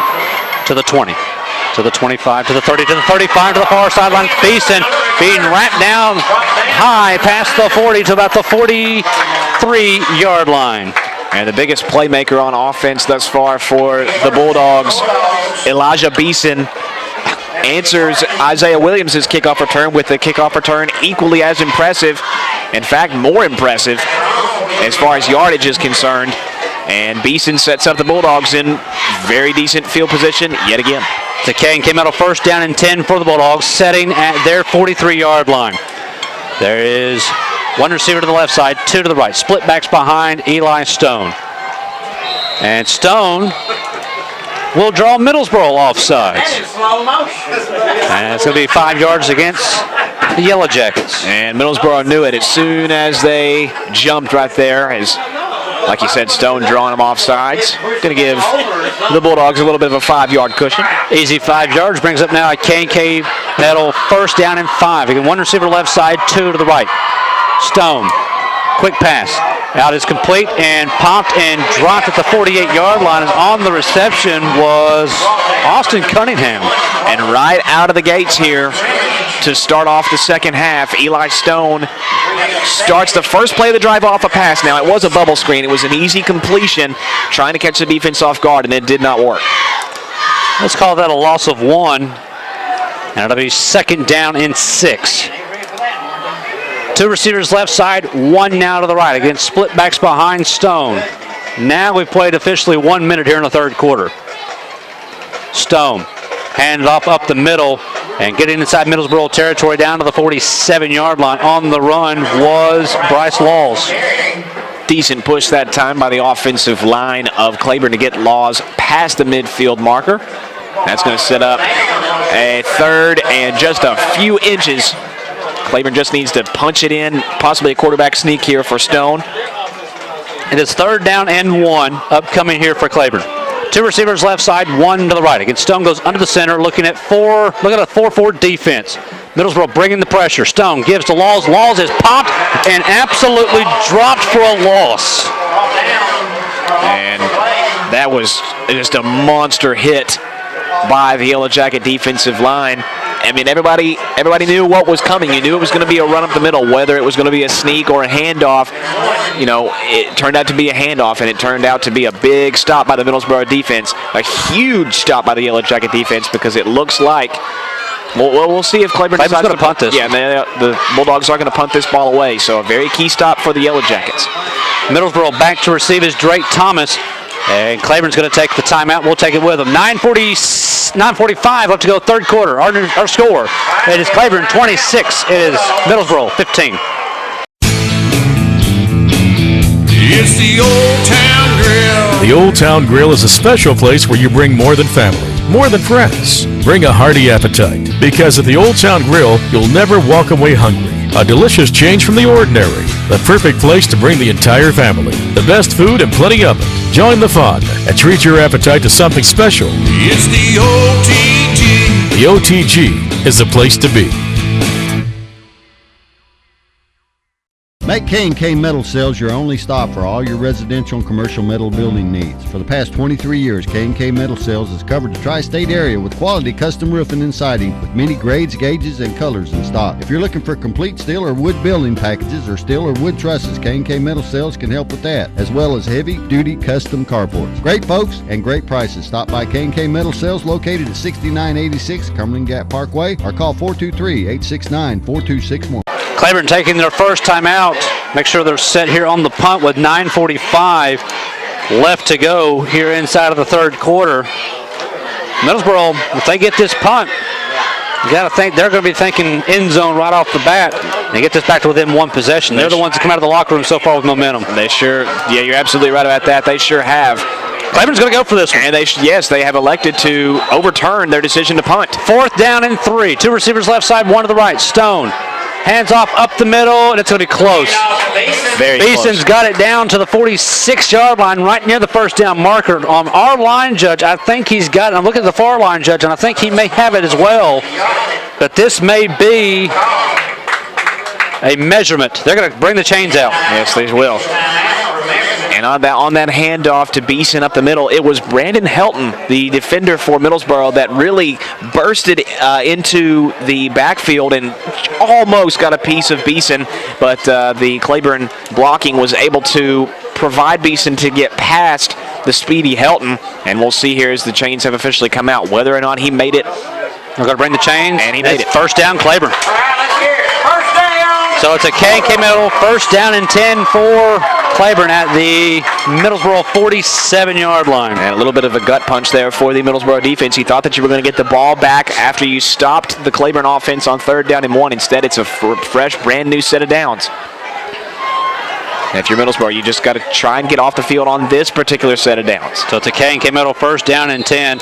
Ball spotted again at the Middlesboro 40, let's call it 46-yard line. 2 receivers to the right side, 1 to the left. Stone goes under the center. He's going to hand off, coming to the near side, getting the ball past the 45 down to about the 43-yard line. It's going to be Beeson. Pick up 4, and it'll be 2nd down. And again, the workhorse carrier of Beeson for the Bulldogs gives Claiborne a decent gain on 1st down, sets him up for 2nd down and pretty manageable. And we have an official timeout now. I'm not real sure what we have. Looks like a Yellow Jacket's going to have to go off the field for some kind of equipment malfunction. So they'll make the substitution. And Claiborne will also make a substitution as Beeson heads over to the sideline, being replaced by Bryce Laws. So it'll be 2nd down and 6. 1 receiver to the left side, 2 to the right. Stone again goes under the center. Stone hands off. This is Laws up the middle to the 35, to the 30, to the 25, and finally gets knocked down from behind. But at the 20, they're going to mark it at the 25-yard line. Big run that time by Laws. And Laws has proved to be extremely effective in that play call. Laws has been able to dart up through the middle and break several tackles. Time and time again, he's able to slip through those tiny holes very effectively, and it has proven as Claiborne is now well into Middlesboro territory yet again. There's a injured Yellow Jacket down on the field. The run was good enough for 18 yards. And we will wait to see who the injured Yellow Jacket is and to see if they'll get up. Claiborne has got just a bunch of running backs if you think about it. You've got Laws, you've got Beeson. We've seen, I think, Cunningham run it a few times. Matt Cupp as well. Matt Cupp, that's all I was looking for the third one. Stone could be a running back. Not seen Evan Poor tonight. Number 80 is a sophomore. He may have been in it a few times. We've missed him, but we've not actually had a chance to call his name this evening. That's right. And in the first game at Bell County, you mentioned since Ty Stone went down in the preseason, it was kind of a little bit of a dual system there with Stone and with Poor at Bell County. It looks like now they've officially settled on Stone. As the Bulldog offense, it really keeps the defense guessing when there's so many playmakers, when there's so many personnel that can touch the ball and can move the ball effectively. And as you can attest to that, is Matt Cupp really carried the ball dominantly, really, in the first quarter, and really hasn't touched the ball since, as it's really been Beeson, and it's been a heavy dose of Beeson and Laws. So it's really been a balanced rushing attack for the Bulldogs. It's a K&K Metal first down and 10. One receiver to the left side, two to the right. Stone looks over the defense, now go under center with split backs behind him. Stone hands off up the middle and going nowhere. I believe that time was Cupp. And as soon as we mention his name, he gets the call, takes the carry up the middle. Give him about a half a yard. And we'll see what Nathan Medlin draws up here for the Bulldogs on second down and 9. And remember, the first play of the drive was a bubble screen towards the right sideline that was snuffed out immediately. We'll see if they try and go for another quick pass or if they stay on the ground again. 8:10 in counting left to go third quarter. Claiborne leads this one 26-15. It's second down and 9. Ball resting at the Middlesboro 24-yard line. One receiver left side, two to the right. Stone under the center. Hands off. This is Laws moving the ball forward to the 21-yard line for a gain of 3. And on the misdirection carry by Laws again, I mentioned the last time that Laws touched the football, he went almost 20 yards, breaking several tackles, getting through that hole in the offensive line, and there couldn't get as much. And now it's third down and 7. Third and 7, ball resting at the Middlesboro 21-yard line. Less than 7.5 now left to go third quarter. One receiver to the left side, two to the right. Stone will go under the center with split backs. Stone drops, pumps, looks, pumps again. Scrolls up through the middle and cannot break the tackle as he's hiking down back about the 22-yard line for a loss of 1. And for Claiborne, their two receivers to the right side of the formation had a crossing pattern, one going to the end zone and one going towards the pylon on the end zone. And Stone didn't find either option really to his liking, so he decided to take off, had some time in the pocket, and decided to scramble towards the right side and was stopped. It looks like they're going to go for it here on 4th and long. 4th down and 7. One receiver left side, two to the right. Stone goes under the center with split backs once again. Stone drops, looks, feeling the pressure, rolls off to the left side, throws it up into the end zone. It's going to be a jump ball, flag on the play. That is brought down. Touchdown, Bulldogs! Now there is a flag. There is a flag back at the line of scrimmage. And this will be a crucial call. First of all, what a catch by, that was number 15, Hayden Holland, the sophomore. We're going to get a legal receiver downfield against Claiborne. So you can wipe that one off the board. It'll look great in the highlight reel for Holland. Absolutely. But we'll not go down to the box score, and Claiborne will have to go for it on 4th down once again. And once again, Stone really, again, staying in the pocket for long. It was kind of a streak pattern for all of the receivers. He scrambles to the left side. It felt the pressure. The blitz came for the Yellow Jackets, and it came very hard. And once again, another kind of just a dead ball up in the air in double coverage nonetheless. Yeah. Into the end zone, deep into the end zone. Hollins was able to somehow fight off the defender and come down with that football. However, it comes back. 4th down and long now for Claiborne. And once again, they're going to go for it. One receiver to the left side, two to the right. Stone goes under the center once more, split backs behind him. Stone's going to drop, no pressure, throws off, and Beeson cannot get this. They're going to call that it was a forward pass. It is incomplete, and Claiborne will turn the ball over on downs. And yet again, Stone just didn't see any options that he saw to his liking down the field. Didn't see any open receivers, so instead opted to go out to the running back Laws in the flat. And it turned out to be an incomplete pass, and now Middlesboro will take over yet again. As we're about halfway through here in the third quarter again for Middlesboro. Yes, that drive for Claiborne took a little bit longer than you would have liked if you were the Yellow Jackets, but now you're back on offense, and the last time the Yellow Jackets hit the field, they scored in very quick fashion. 6:19 left to go third quarter. This is a K&K Metal 1st down and 10 for Middlesboro. One receiver to the right side, and it's going to be a handoff over to the right side. And Middlesboro running with the football.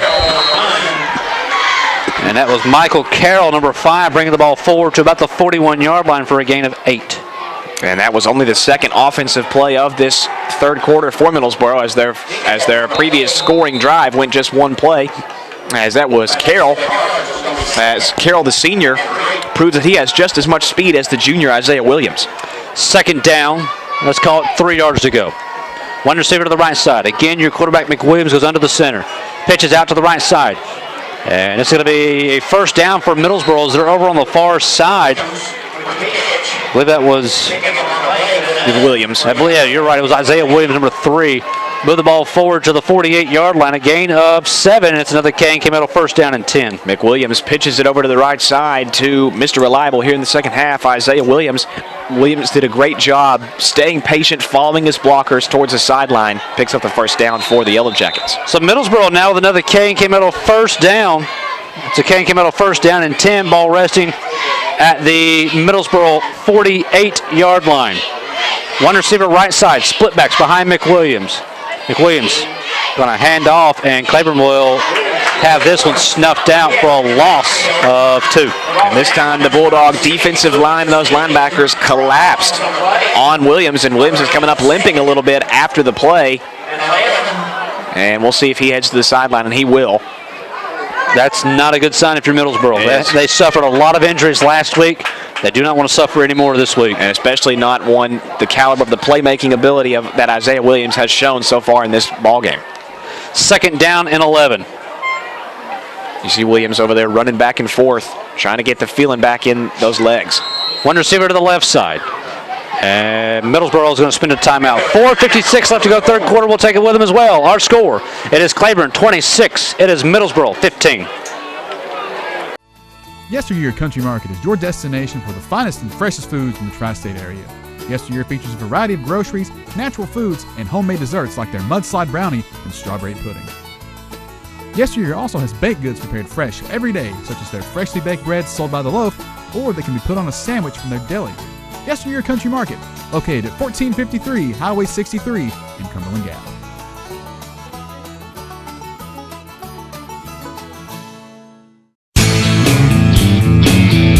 It's the Old Town Grill. The Old Town Grill is a special place where you bring more than family, more than friends. Bring a hearty appetite, because at the Old Town Grill, you'll never walk away hungry. A delicious change from the ordinary. The perfect place to bring the entire family. The best food and plenty of it. Join the fun and treat your appetite to something special. It's the OTG. The OTG is the place to be. So Middlesboro spends their first timeout here of the second half.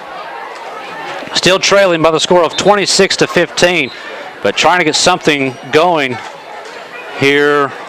They scored on their first drive of the second half, and this is their second current drive, and it's going to be second down and 11 out of the timeout with 4:56 left to go in the third quarter, and what has been a very fast-paced third quarter so far. Yes, it sure has. It's kept up the pace from the last few minutes of the second quarter, indeed. One receiver off to either side, still split backs behind McWilliams. McWilliams, ball's on the ground.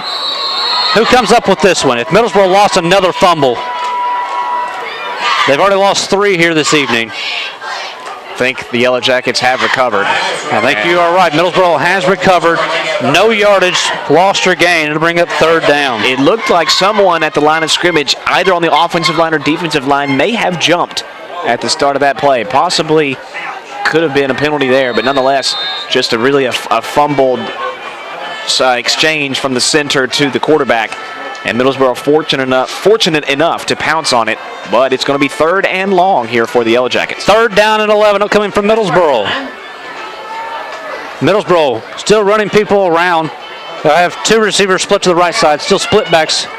It's going to be a misdirection coming to the near side of the 50, to the 45, and struggling his way forward. Be very close to the first down marker. I believe it was Brandon Helton.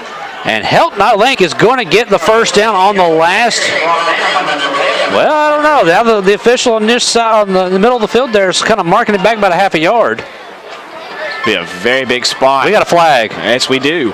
Illegal formation against Middlesboro. And it didn't matter if Helton did cross that first down marker or not because of the illegal formation. And so now it's 3rd and even longer than it was before. 3rd and 16. Ball resting at the Middlesboro 41-yard line. They've got to get to the Claiborne 42. Not a good situation here if you're the Yellow Jackets, especially with Isaiah Williams still on the sideline off of that injury a few plays ago.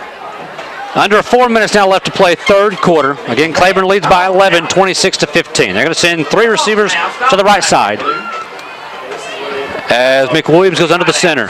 McWilliams going to roll off left side, gets a block, looking, throws it. Incomplete. The intended receiver was Drake Thomas, who had 2 opportunities at it at the 45-yard line. Couldn't get it in the air, couldn't get it when it hit the ground, and it brings up 4th down. And with Owen McWilliams sprinting towards the near sideline, it was Jeremiah Hunter of the Bulldogs that was giving pursuit to McWilliams, forcing McWilliams to fire the ball away instead of taking off and running the ball. And like you said, the receiver for the Yellow Jackets, and I think even though the bobbled balls, I think if he would have caught it, he still would have been a yard or two shy of the marker. Middlesboro set back to punt as Beeson is back deep to receive for Claiborne. Claiborne's got like 3 or 4 people back. Maybe playing safe. Flag on the play. Multiple flags. I think Middlesboro may have had an illegal formation. Beautiful punt this time, though. It's going to take a nice Middlesboro bounce inside the 20 near the 15. If you're Claiborne, you hope that you did not set up offsides here. And it looks like they could have, because as you said, Adam, they had a whole lot of men up at the front line. Let's see what's going on here from our head official. Phil Freeze is trying to figure out what Nathan Medlin wants. It's going to go against Middlesboro. So he's talking to Nathan Medlin, and again, it is going to be an illegal formation. And again, another illegal formation call against the Yellow Jackets. 2 on the same drive, again in a special team formation in a punting scenario. And again, the Yellow Jackets with no choice to punt the ball away and give Claiborne even better field position, as it looks like the Bulldogs won't line up as many people, or at least it looks like they could, trying to deflect this punt attempt. So once again, Middlesboro on 4th down and long. Nice snap. Nice punt, end over end. Beeson backtracks. Going to let this one go as Middlesboro was quick to get down the field to cover it. It's going to take a roll inside the 20. It'll be down at the Claiborne 18-yard line. And that's where the Bulldogs will start with a K&K Middle 1st down and 10 with 3:15 left to go here inside of the 3rd quarter. Again, Claiborne holding on to an 11-point lead, 26-15. And you've got to feel good if you were the Claiborne defense that you officially got off of the field off of that disastrous a turn of defensive events there to start the first drive of the second half when Isaiah Williams sprinted all the way to the end zone on the first play. So on a K&K Metal 1st down and 10, you'll have 2 receivers to the left side, 2 to the right. Ace backfield for Stone. Stone's in the man in motion left to right. Going to be a handoff to that man in motion coming up the middle, past the 20. And it is Beeson bringing the ball forward to about the 20, it's called the 24-yard line for a gain of 6. And Beeson up the middle with a decent gain on 1st down. You'll always take a minor positive gain like that on 1st down to set up 2nd and manageable. It'll be 2nd down and 5 upcoming for the Bulldogs. Again, the ball resting in Claiborne territory at their 24-yard line. 2 receivers to the left side, 2 to the right. Again, ace backfield for Stone as he goes under the center. Man in motion once again from the left to the right. Middlesboro jumps but gets back. Stone hands off to the fullback. This is Laws up the middle, past the 25 to near the 26-yard line. And Laws is going to be a couple of yards short of that 1st down marker, but it's going to set up Claiborne in a very favorable position to try and get this 3rd down. And this is exactly the type of drive that Claiborne needs here as we get towards the end of this 3rd quarter. A slow, methodical drive that consistently gains small chunks of yardage and keeps the offense on the field. 3rd down and 2. 2 receivers off to either side. Again, Stone now goes under the center. Ace backfield behind him. Stone going to throw the ball down the middle. He's got Beeson to the 45. Stone is tapped to the 50, to the 45, and he's down inside Middlesboro territory at the 40. Let's call it the 44-yard line. Well, so much for gaining just a few yards of play running the ball when you can just fire one open to a wide-open Beeson, and he can get you all the way into the opponent's side of the field. Another picture-perfect pass there from Stone to Beeson. Another open another open situation for Beeson, as I believe earlier towards the end of the second quarter, Beeson was found by Stone wide open, and again, Claiborne's offense rolling. 28 yards on the pass completion, sets up a K&K Metal first down and 10. Ball at the Middlesboro 44-yard line. Two receivers off to either side again. Man in motion from the left to the right. Stone has to keep it himself this time, goes forward to the 40. And it'll be strung around down near the 39-yard line. He wanted to pitch that ball back. Middlesboro came through the line, and he rightfully just held it in and took off. And that was the right decision to keep that ball. It would have been a mistake had Stone pitched it out to the intended target, as it could have resulted in disaster for the offense. Smart decision, and it ended up being a pretty decent game on first down. He got 4 yards on it. It's going to be second down and 6 as we are now under 1 minute left to play third quarter. Again, Claiborne leads this one 26-15. They're going to send one receiver off to the left side, two to the right. I formation is time for Stone. Cup is the fullback. It's going to be a handoff to Cup up the middle. Breaking tackles, dragging people to the 35, outside to the 30, to the 25. He gets cut down by the leg near the 20-yard line. Front of the cane came out a first down and 10 for Claiborne. As it was Corey Hairston who just tackled Cup by the legs as he sprinted towards the sideline off the big run. Cup, is a very nice compliment to the runners of Beeson and Laws, is where they are more quickly oriented. Cup is more power. We have a penalty. It's a hold. As we now have a penalty against Claiborne, so we're going to negate that run from Cup. It was a holding against Claiborne. And that's going to take it all the way back to the 40. So the hold was actually way out in front. So the penalty, while it's a 10-yard penalty, actually takes it right back to the line of scrimmage. So once again, it's going to be second down and 6. One receiver to the left side, two to the right. Again, I formation for Stone. Stone hands off to the left side and bring the ball forward past the 40 to about the 38-yard line. This time on the run was number 36. That is Lucas Neely. And what is another ball carrier for the Bulldogs, getting his first carry in a while. Unfortunately, it didn't turn in Claiborne's favor as he was met by a host of Yellow Jackets, brought down for a loss. Give him one actually on it. It's going to be third down and 5. And Stone is motioning for his team to come over, as that's going to mark it down and toward the end of the third quarter. We played 3 here at Bulldog Field. We've got 12 minutes of regulation left. Our score, it is Claiborne 26. It is Middlesboro 15. Make K&K Metal Sales your only stop for all your residential and commercial metal building needs. For the past 23 years, K&K Metal Sales has covered the tri-state area with quality custom roofing and siding with many grades, gauges, and colors in stock. If you're looking for complete steel or wood building packages or steel or wood trusses, K&K Metal Sales can help with that, as well as heavy-duty custom carports. Great folks and great prices. Stop by K&K Metal Sales located at 6986 Cumberland Gap Parkway or call 423-869-4261. Yesteryear Country Market is your destination for the finest and freshest foods in the tri-state area. Yesteryear features a variety of groceries, natural foods, and homemade desserts like their mudslide brownie and strawberry pudding. Yesteryear also has baked goods prepared fresh every day, such as their freshly baked breads sold by the loaf, or they can be put on a sandwich from their deli. Yesteryear Country Market, located at 1453 Highway 63 in Cumberland Gap.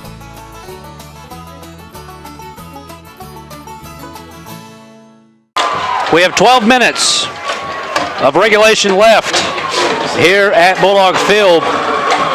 And right now it is Claiborne. They'll be faced with third down as we get ready back into action. But right now Claiborne has the lead 26-15. Score of interest to bring along to you at the half. It's the last time we got it's the only update we've got at the half.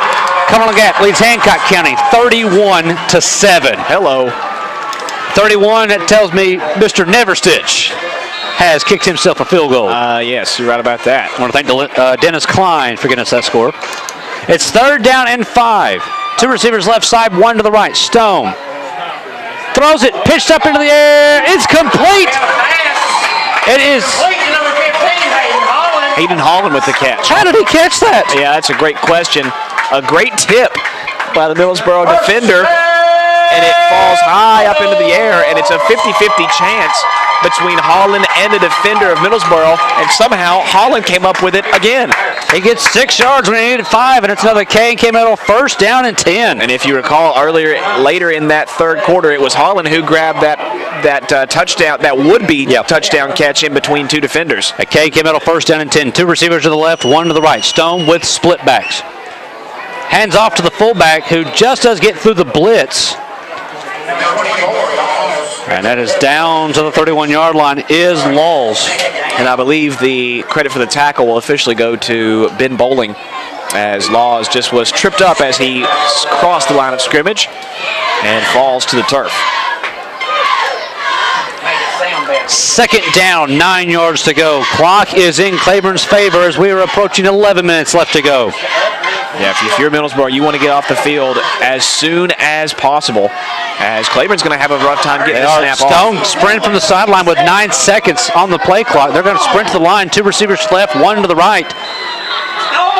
And I think Stone got that one off. Actually, Coach Medlin called the timeout. So it's going to be timeout Claiborne with 10:48 left to go. Let's take it with them. Our score, it's Claiborne 26. It is Middlesboro 15.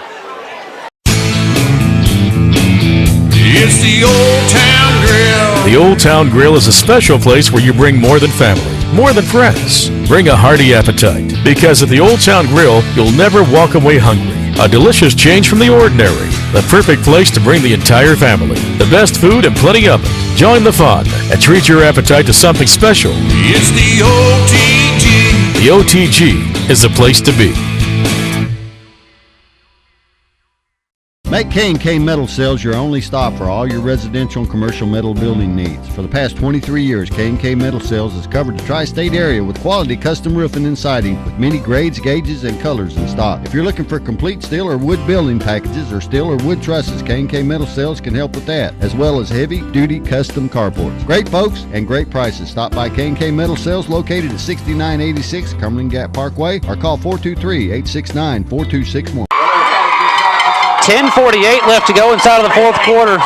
It is Claiborne on second down and 9, just spending their second timeout here of the second half. We'll see if that becomes a factor later on in this quarter. I think that they actually had the snap off before we went to that break. They had the snap off, but Coach Medlin took the timeout just to make sure. Yeah, Medlin wanted to play it safe, even though they didn't get the snap off in time. 2 receivers left, 1 to the right. Split backs for Stone as now he will go under the center, looking at a 4-4 defense from Middlesboro. Stone, he keeps the keeper. He's inside the 30 to the 20, let's call it the 28-yard line. And I think that was the longest sneak I've seen in a long time, as Stone, I don't think Middlesboro was expecting a quarterback sneak out the middle on a second down and 9 scenario, and it went for a decent gain to bring up third and manageable. Yeah, it's going to bring up balls at the 29-yard line. Let's call it third down. It's going to be third down and 6 yards to go, almost 5. And for Middlesboro, it'll be crucial for the Yellow Jacket defense to get off the field on this set of downs if they want to trim into this 11-point deficit. 2 receivers to the left side, 1 to the right. Stone on eye, hands off to Beeson. Beeson right side, first down. Beeson to the 10, Beeson to the 5, and Beeson is inside the 5. Actually, they'll mark him down right about the 5-yard line. Big run by Beeson, and it's another K&K Metal first down and 10. And just what you needed if you were the Claiborne offense, and just what you didn't need if you were the Middlesboro defense. Beeson has proved to be so reliable on those situations when Claiborne needs to pick up a big chunk of yards. And Beeson did that and then some, putting Claiborne in a situation to perhaps get into the end zone again and make the deficit even larger for Middlesboro. 25 yards on the run, brings up a K&K Metal first down and goal to go. Ball just inside the 5-yard line. 2 receivers left, 1 to the right. Split backs behind Stone. Stone, hands off up the middle, and Middlesboro is all over this one. I believe it may have been, I think it was Beeson that actually had the carry. We couldn't really tell who it was, as there were so many players around the ball. As that play was stuffed immediately, as we have an official timeout following the play. Had a player lose his helmet on the far for Middlesboro, so he had to check out. They're going to say no loss, no gain, so to bring up second down and goal to go. Ball still, let's mark it at the 4.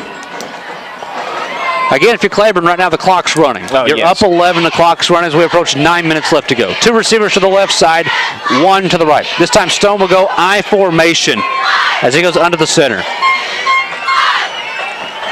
Stone, pitch out, left side. Beeson back up the middle. Does he get in? Beeson, he gets in. Touchdown! Claiborne from 4 yards out. Nice play by Elijah Beeson. Initially was supposed to take that pitch to the left side, but ended up cutting it inside and turning it up the middle, and waltzes into the end zone. And now the clock for Middlesboro has become an even bigger enemy as they now fall behind by 6 more. Claiborne looks like they're going to sprint out. Well, they're sprinting down the sideline over here to get the tee to kick an extra point. We have an injured player on the field. I'm not sure from my vantage point if that's looks like a yellow jacket, but I'm not quite sure on that one. Nevertheless, with 8:56 to go, Claiborne increases their lead. It's now 32-15. An extra point sets it out to an 18-point lead. So realistically, 1 or 2 doesn't really make that much of a difference, but I guess at this point you just want to kick the extra point, work on your kicking game. You want to try to get that one in. Yeah, I think you're right. I think you want to settle in for the PAT. And now for Middlesboro, the desperation mode will effectively be in order following this extra point attempt, assuming that they do go for the extra point. But a score that you really just simply couldn't surrender if you're a Middlesboro. And says this fourth quarter really has been all Claiborne. So Claiborne will set for the extra point, as it will be Holland to have the hold. It'll be Grayson Howard to have the attempt.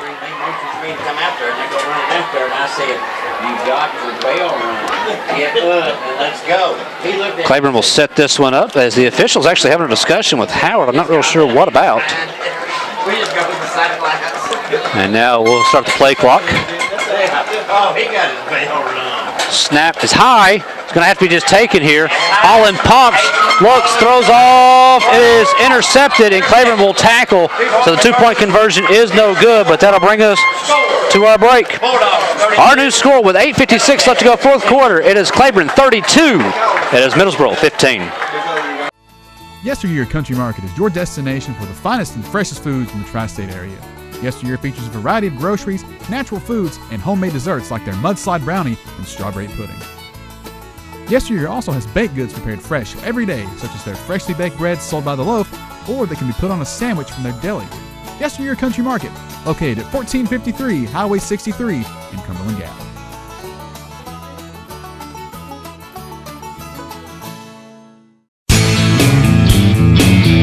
It's the Old Town Grill. The Old Town Grill is a special place where you bring more than family, more than friends. Bring a hearty appetite, because at the Old Town Grill, you'll never walk away hungry. A delicious change from the ordinary. The perfect place to bring the entire family. The best food and plenty of it. Join the fun and treat your appetite to something special. It's the OTG. The OTG is the place to be. An impressive drive by Claiborne. Puts 6 more on the board. 11 plays, 82 yards, took 6:19 off the clock. That is half of a quarter. They just milked off this clock, and now they lead this one 32-15. And that's exactly how you draw it up if you're head coach Nathan Medlin. The long drive, you put points on the board, and the clock ran out. Good kickoff this time by Grayson. Actually, it's going to have to be picked up back to the 12. Middlesboro scrambling to the 15. He just stops on a dime, coming back to the middle, and now he's going to get rocked and dropped, as on the kickoff return was Owen McWilliams. McWilliams acted like he was kind of lost back there, and eventually goes down to 14. McWilliams trying to make something out of nothing, trying to backtrack a little bit to eventually make some highlight reel moves, and eventually is brought down, and the Yellow Jackets have a lot of field left in front of them. And the sense of urgency is going to have to be very high for the Yellow Jackets. Middlesboro has 2 timeouts remaining as they trail this one by 17 with 8:45 left to go. McWilliams sends one receiver to the right side, and he'll go with split backs behind him. McWilliams rolls off left side, wants to throw, gets hit as he throws. It's incomplete. Tried to get it off to Drake Thomas, but just overthrew him by a good 5 to 7 yards. And also nice coverage on the play from the running back / defensive back, Bryce Laws. We got a flag on the play over here at the 15. Yes, we do. This might be an illegal formation. And it could be. If it is, it'll be, I believe, the third time in this game Middlesboro will be hit with that penalty. Maybe.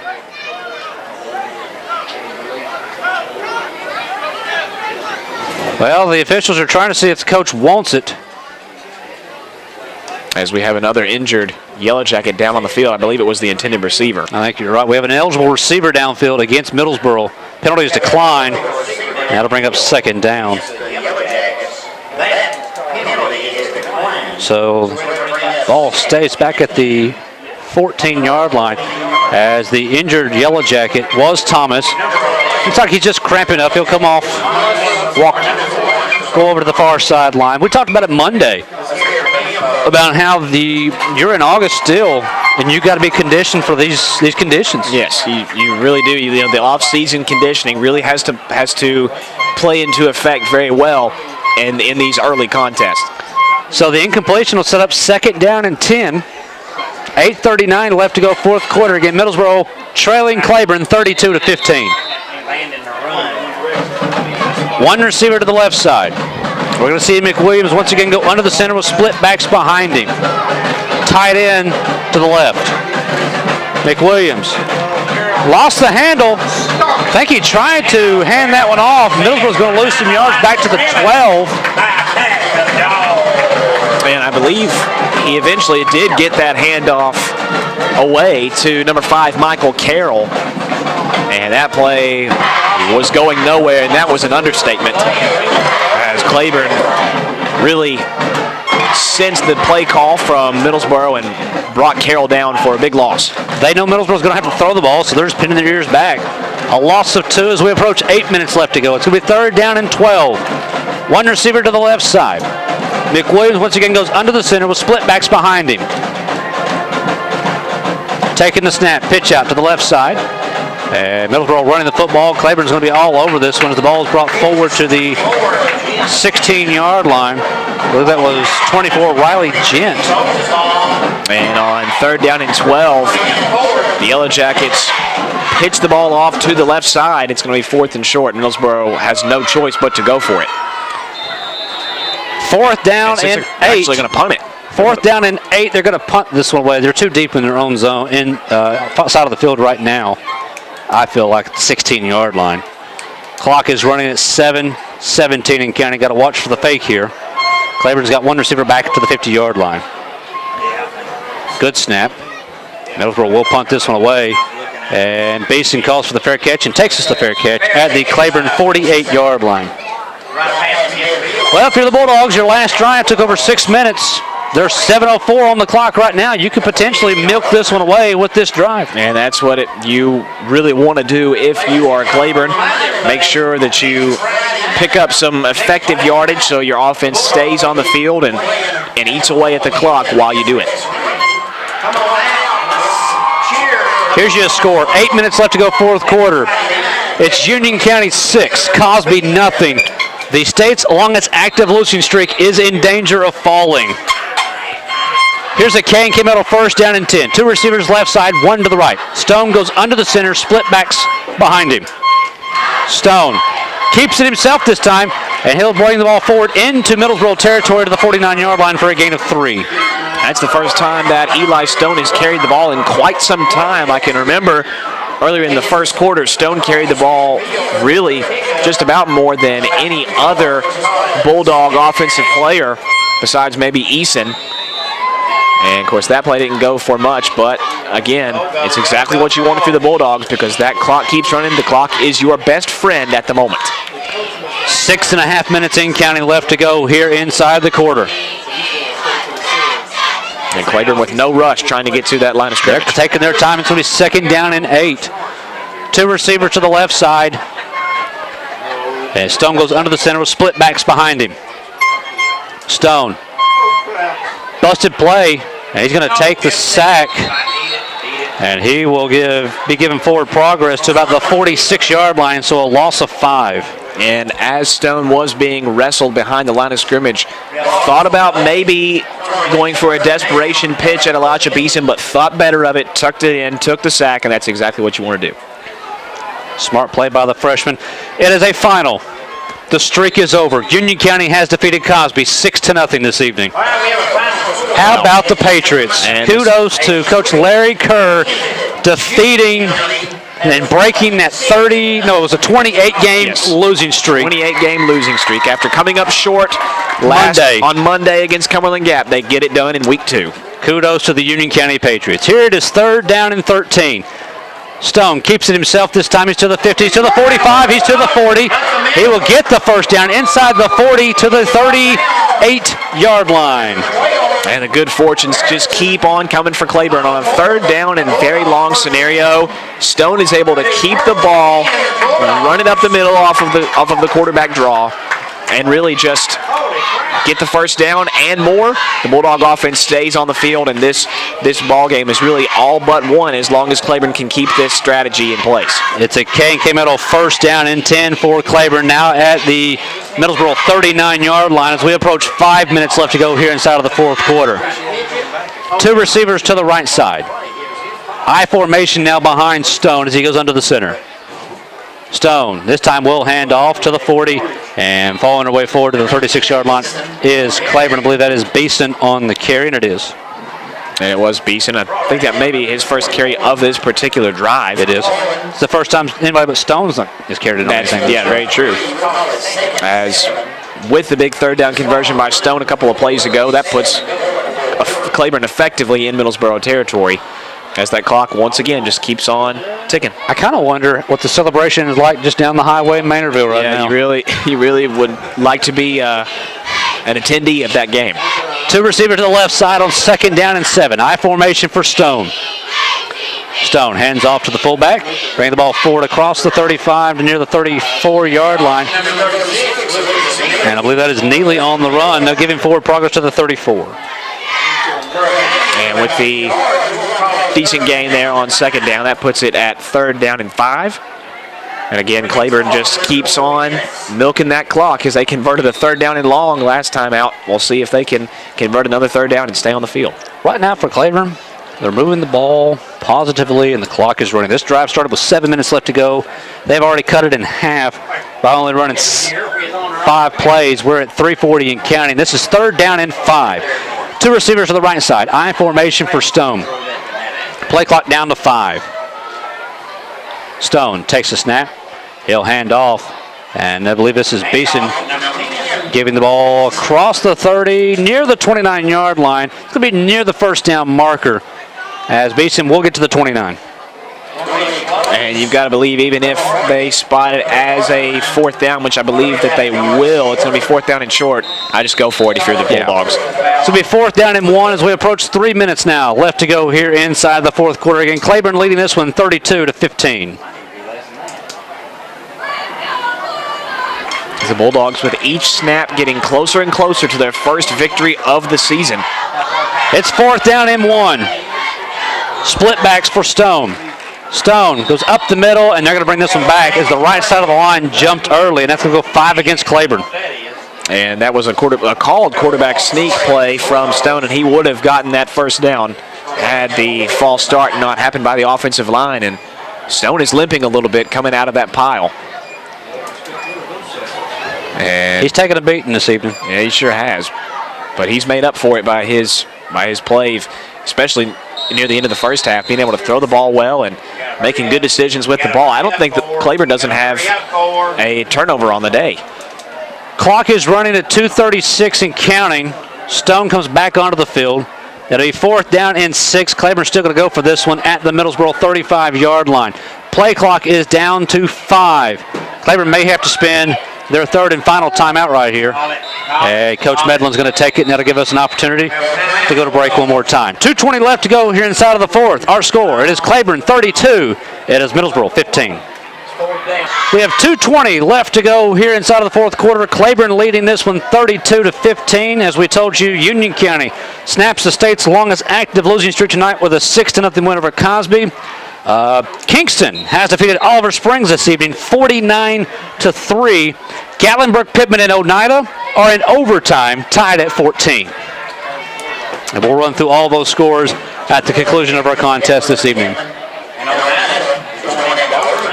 That'll be 4th down and 6. 2:20 now left to go here inside of the fourth quarter. Claiborne is now out of timeouts. Two receivers to the right side. I formation for Stone. Stone, pitch out, left side to the 35. This is Beeson to the 30. Beeson battles his way forward to the 26. And I believe that is good enough for the K&K Metal. First down at 10, and it is. And yes, it is. Aided by some very good blocks by the Bulldog offensive line and the receivers. And also, Easton able to bully his way past a couple of Yellow Jacket defenders. And Claiborne has this contest all but won. I think they can pretty well just set on this one now, as we are under 2 minutes left to go. They may have to get one more first down. Two receivers to the right side. Stone goes under the center with split backs behind him. Stone hands off up the middle. I believe this is Laws battling his way forward, still on his feet. The ball is loose. The ball is loose, and Middlesboro has recovered the ball at the Middlesboro 16-yard line. As it was recovered by Drake Thomas. I think Lucas Neely, the senior Bulldog, was the one who fumbled the ball away, trying to get past the pile up the middle. The ball just kind of popped out from nowhere, and Drake Thomas of Middlesboro pounced on it. The Yellow Jackets will now take over as the clock just keeps on ticking. I don't understand why the clock's necessarily running right now. Yeah, I was about to say the same thing. The clock has kept moving since that fumble.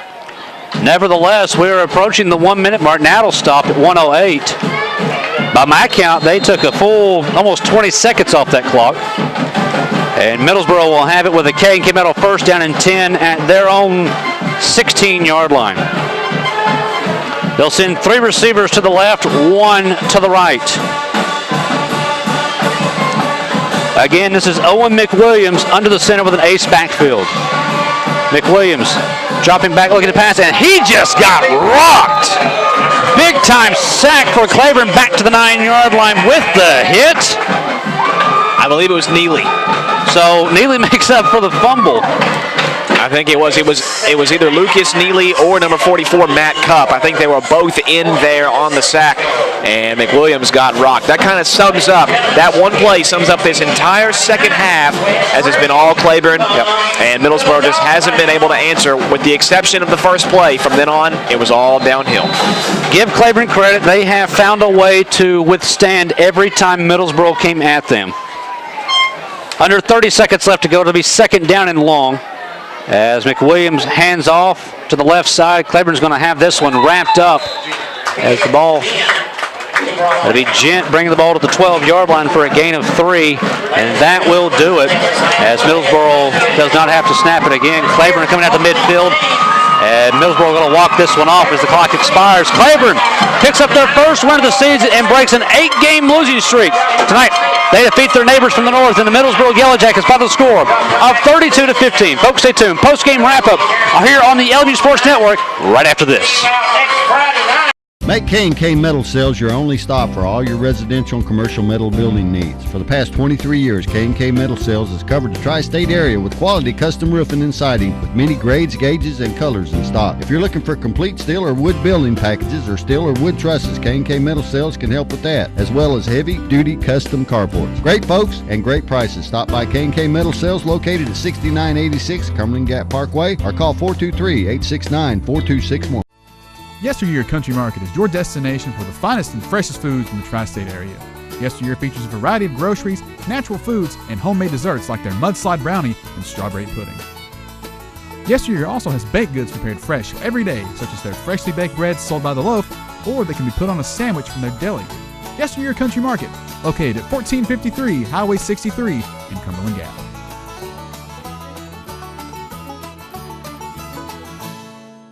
It's a final here from Bulldog Field as the Claiborne Bulldogs pick up their first win of the 2017 season, winning at home over the Middlesboro Yellow Jackets by the final score of 32-15. With the win, Claiborne snaps an 8-game losing streak. With the loss, Middlesboro now has lost 10 consecutive as they go back into the Commonwealth state of Kentucky.